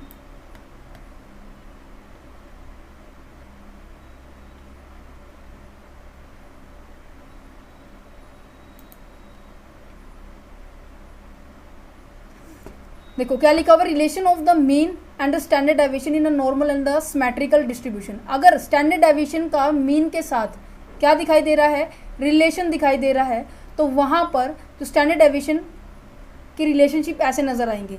मीन्स कि फर्स्ट आइटम यहाँ से लेकर यहाँ तक के बीच का गैप कितना है, 68.27। मीन्स कि x मीन प्लस माइनस के 1 standard deviation, mean plus minus के 2 स्टैंडर्ड डेविएशन का जो गैप है वो 95.45, ये आपको लर्न करने पड़ेंगे। देखो इसमें ये कोई बात नहीं होगी, बट अगर स्टैंडर्ड डेविएशन का रिलेशनशिप किसी अदर डिस्पर्जन के साथ कंपैरिजन किया जाए, अदर डिस्पर्जन जैसे कि हमने क्वार्टाइल को पढ़ा, हमने मीन डेविएशन को पढ़ा, तो वहाँ पर क्या है 10:12:15 रेशियो का रिलेशनशिप है। ठीक है, अगर मैं ये कहूँ कि स्टैंडर्ड डेविएशन का मीन डेविएशन के साथ कैसा रिलेशनशिप है, 4/5 का है। क्यों, अगर मैं बात करूँ जैसे कि 5/15, इसको कट करूँ तो वैल्यू कितनी आई है, 12, तो मीन डेविएशन की वैल्यू कितनी है, 12। ये अगर आपको ये याद हो गया तो आपको अगर क्वेश्चन में कैसे भी दिया होगा ना, तो तो आप आसानी से शॉर्ट आउट कर सकते हो। क्वार्टाइल डेविएशन का देख लीजिए कैसे दिया हुआ है, 2/3 है इंटू स्टैंडर्ड डेविएशन देखो कितना होता है 15, इसको फिर मैं कट करूँ तो यहाँ पे आ गया 10। तो क्वार्टाइल की वैल्यू क्या आई है 10। तो 10, 12, 15 का रिलेशनशिप होता है। स्टैंडर्ड डेविएशन हमेशा ग्रेटर होता है from the median and quartile deviation. Quartile deviation सबसे छोटा होता है, मीन डेविएशन बीच का है। ठीक है, देखो सीवी का फॉर्मूला मैंने अभी आपको समझाया क्वार्टाइल स्टैंडर्ड डेविएशन की प्रॉपर्टी को करते समय कि स्टैंडर्ड डेविएशन अपॉन में मीन इंटू 100, ये cost of coefficient of variance है। ठीक है, ये सभी प्रॉपर्टी थी, प्रॉपर्टी बेस्ड क्वेश्चन भी हमने सॉर्ट आउट किए हैं। उम्मीद करते हैं ये जो चैप्टर मैंने समझाया है ये आपको समझ में आया होगा। कंप्लीट चैप्टर की भी वीडियो आपको मिल जाएगी। ठीक है, और ये जो चैप्टर की ये वाला चैप्टर मैंने जब समझाया था आपको प्रैक्टिकली कंसेप्ट समझाए थे, प्लस में इसके प्रैक्टिकल क्वेश्चन भी समझाए थे, फॉर्मूला किस तरीके से बन रहा है, ये सभी चैप्टर करवाए थे, तब भी आपने देखा होगा। ठीक है, ये एब्सोल्यूट और रिलेटिव मेजरमेंट के नोट्स भी आपको मिल जाएंगे। अगर आप नोट्स लेना चाहते हैं तो आप क्या करना है, डिस्क्रिप्शन बॉक्स में आपको व्हाट्सएप नंबर अवेलेबल है, उस नंबर के ऊपर क्या करना है, आपको मैसेज करना है, साथ में आपको नेम बताना है, यूनिवर्सिटी नेम बताना है और किस टॉपिक के ऊपर आपको नोट्स चाहिए वो आपको भेज देना है। और साथ ही साथ अगर आप नोट्स लेना चाहते हैं तो नॉर्मल सी बात है, आपको 9 रुपीज़ पे करने पड़ेंगे पर PDF के। ठीक है, और पर्टिकुलर सीक्वेंस में अगर आप मैसेज करेंगे तो नॉर्मल सी बात है, कॉमर्स स्ट्रीम के जितने भी मैसेज होंगे मेरे पास फॉरवर्ड होंगे। ठीक है, देन आपको रिस्पॉन्स मिल जाएगा। PDF का चार्ज रहने वाला है 9 रुपीज़ पर PDF पर लेसन के हिसाब से। ठीक है, सो आप नोट्स को भी ऑपरेट कर सकते हो। और जो क्वेश्चन पेपर वाला चैनल है जहाँ पर केवल और केवल क्वेश्चन पेपर अवेलेबल है सभी यूनिवर्सिटी के और सभी ईयर के, वो भी BCom special and MCom most of हमने सभी डाल दिए हैं, BCA के भी डाल दिए हैं, MCA के भी हमने अपलोड करवा दिए हैं। ठीक है, और साथ में BA है, MA साइकोलॉजी, इकोनॉमिक्स, सोशोलॉजी हमने most of question paper upload कर दिए हैं। MSc है, इन सभी के क्वेश्चन पेपर आपको मिल जाएंगे क्वेश्चन पेपर चैनल पर। सभी का लिंक आपको डिस्क्रिप्शन बॉक्स में दिया हुआ है। ठीक है, तो डिस्क्रिप्शन बॉक्स को चेक कर सकते हैं। स्टैटिस्टिक्स की प्लेलिस्ट भी हमने डिस्क्रिप्शन बॉक्स के अंदर उसका लिंक दिया हुआ है। So thank you for watching this video, have a nice day.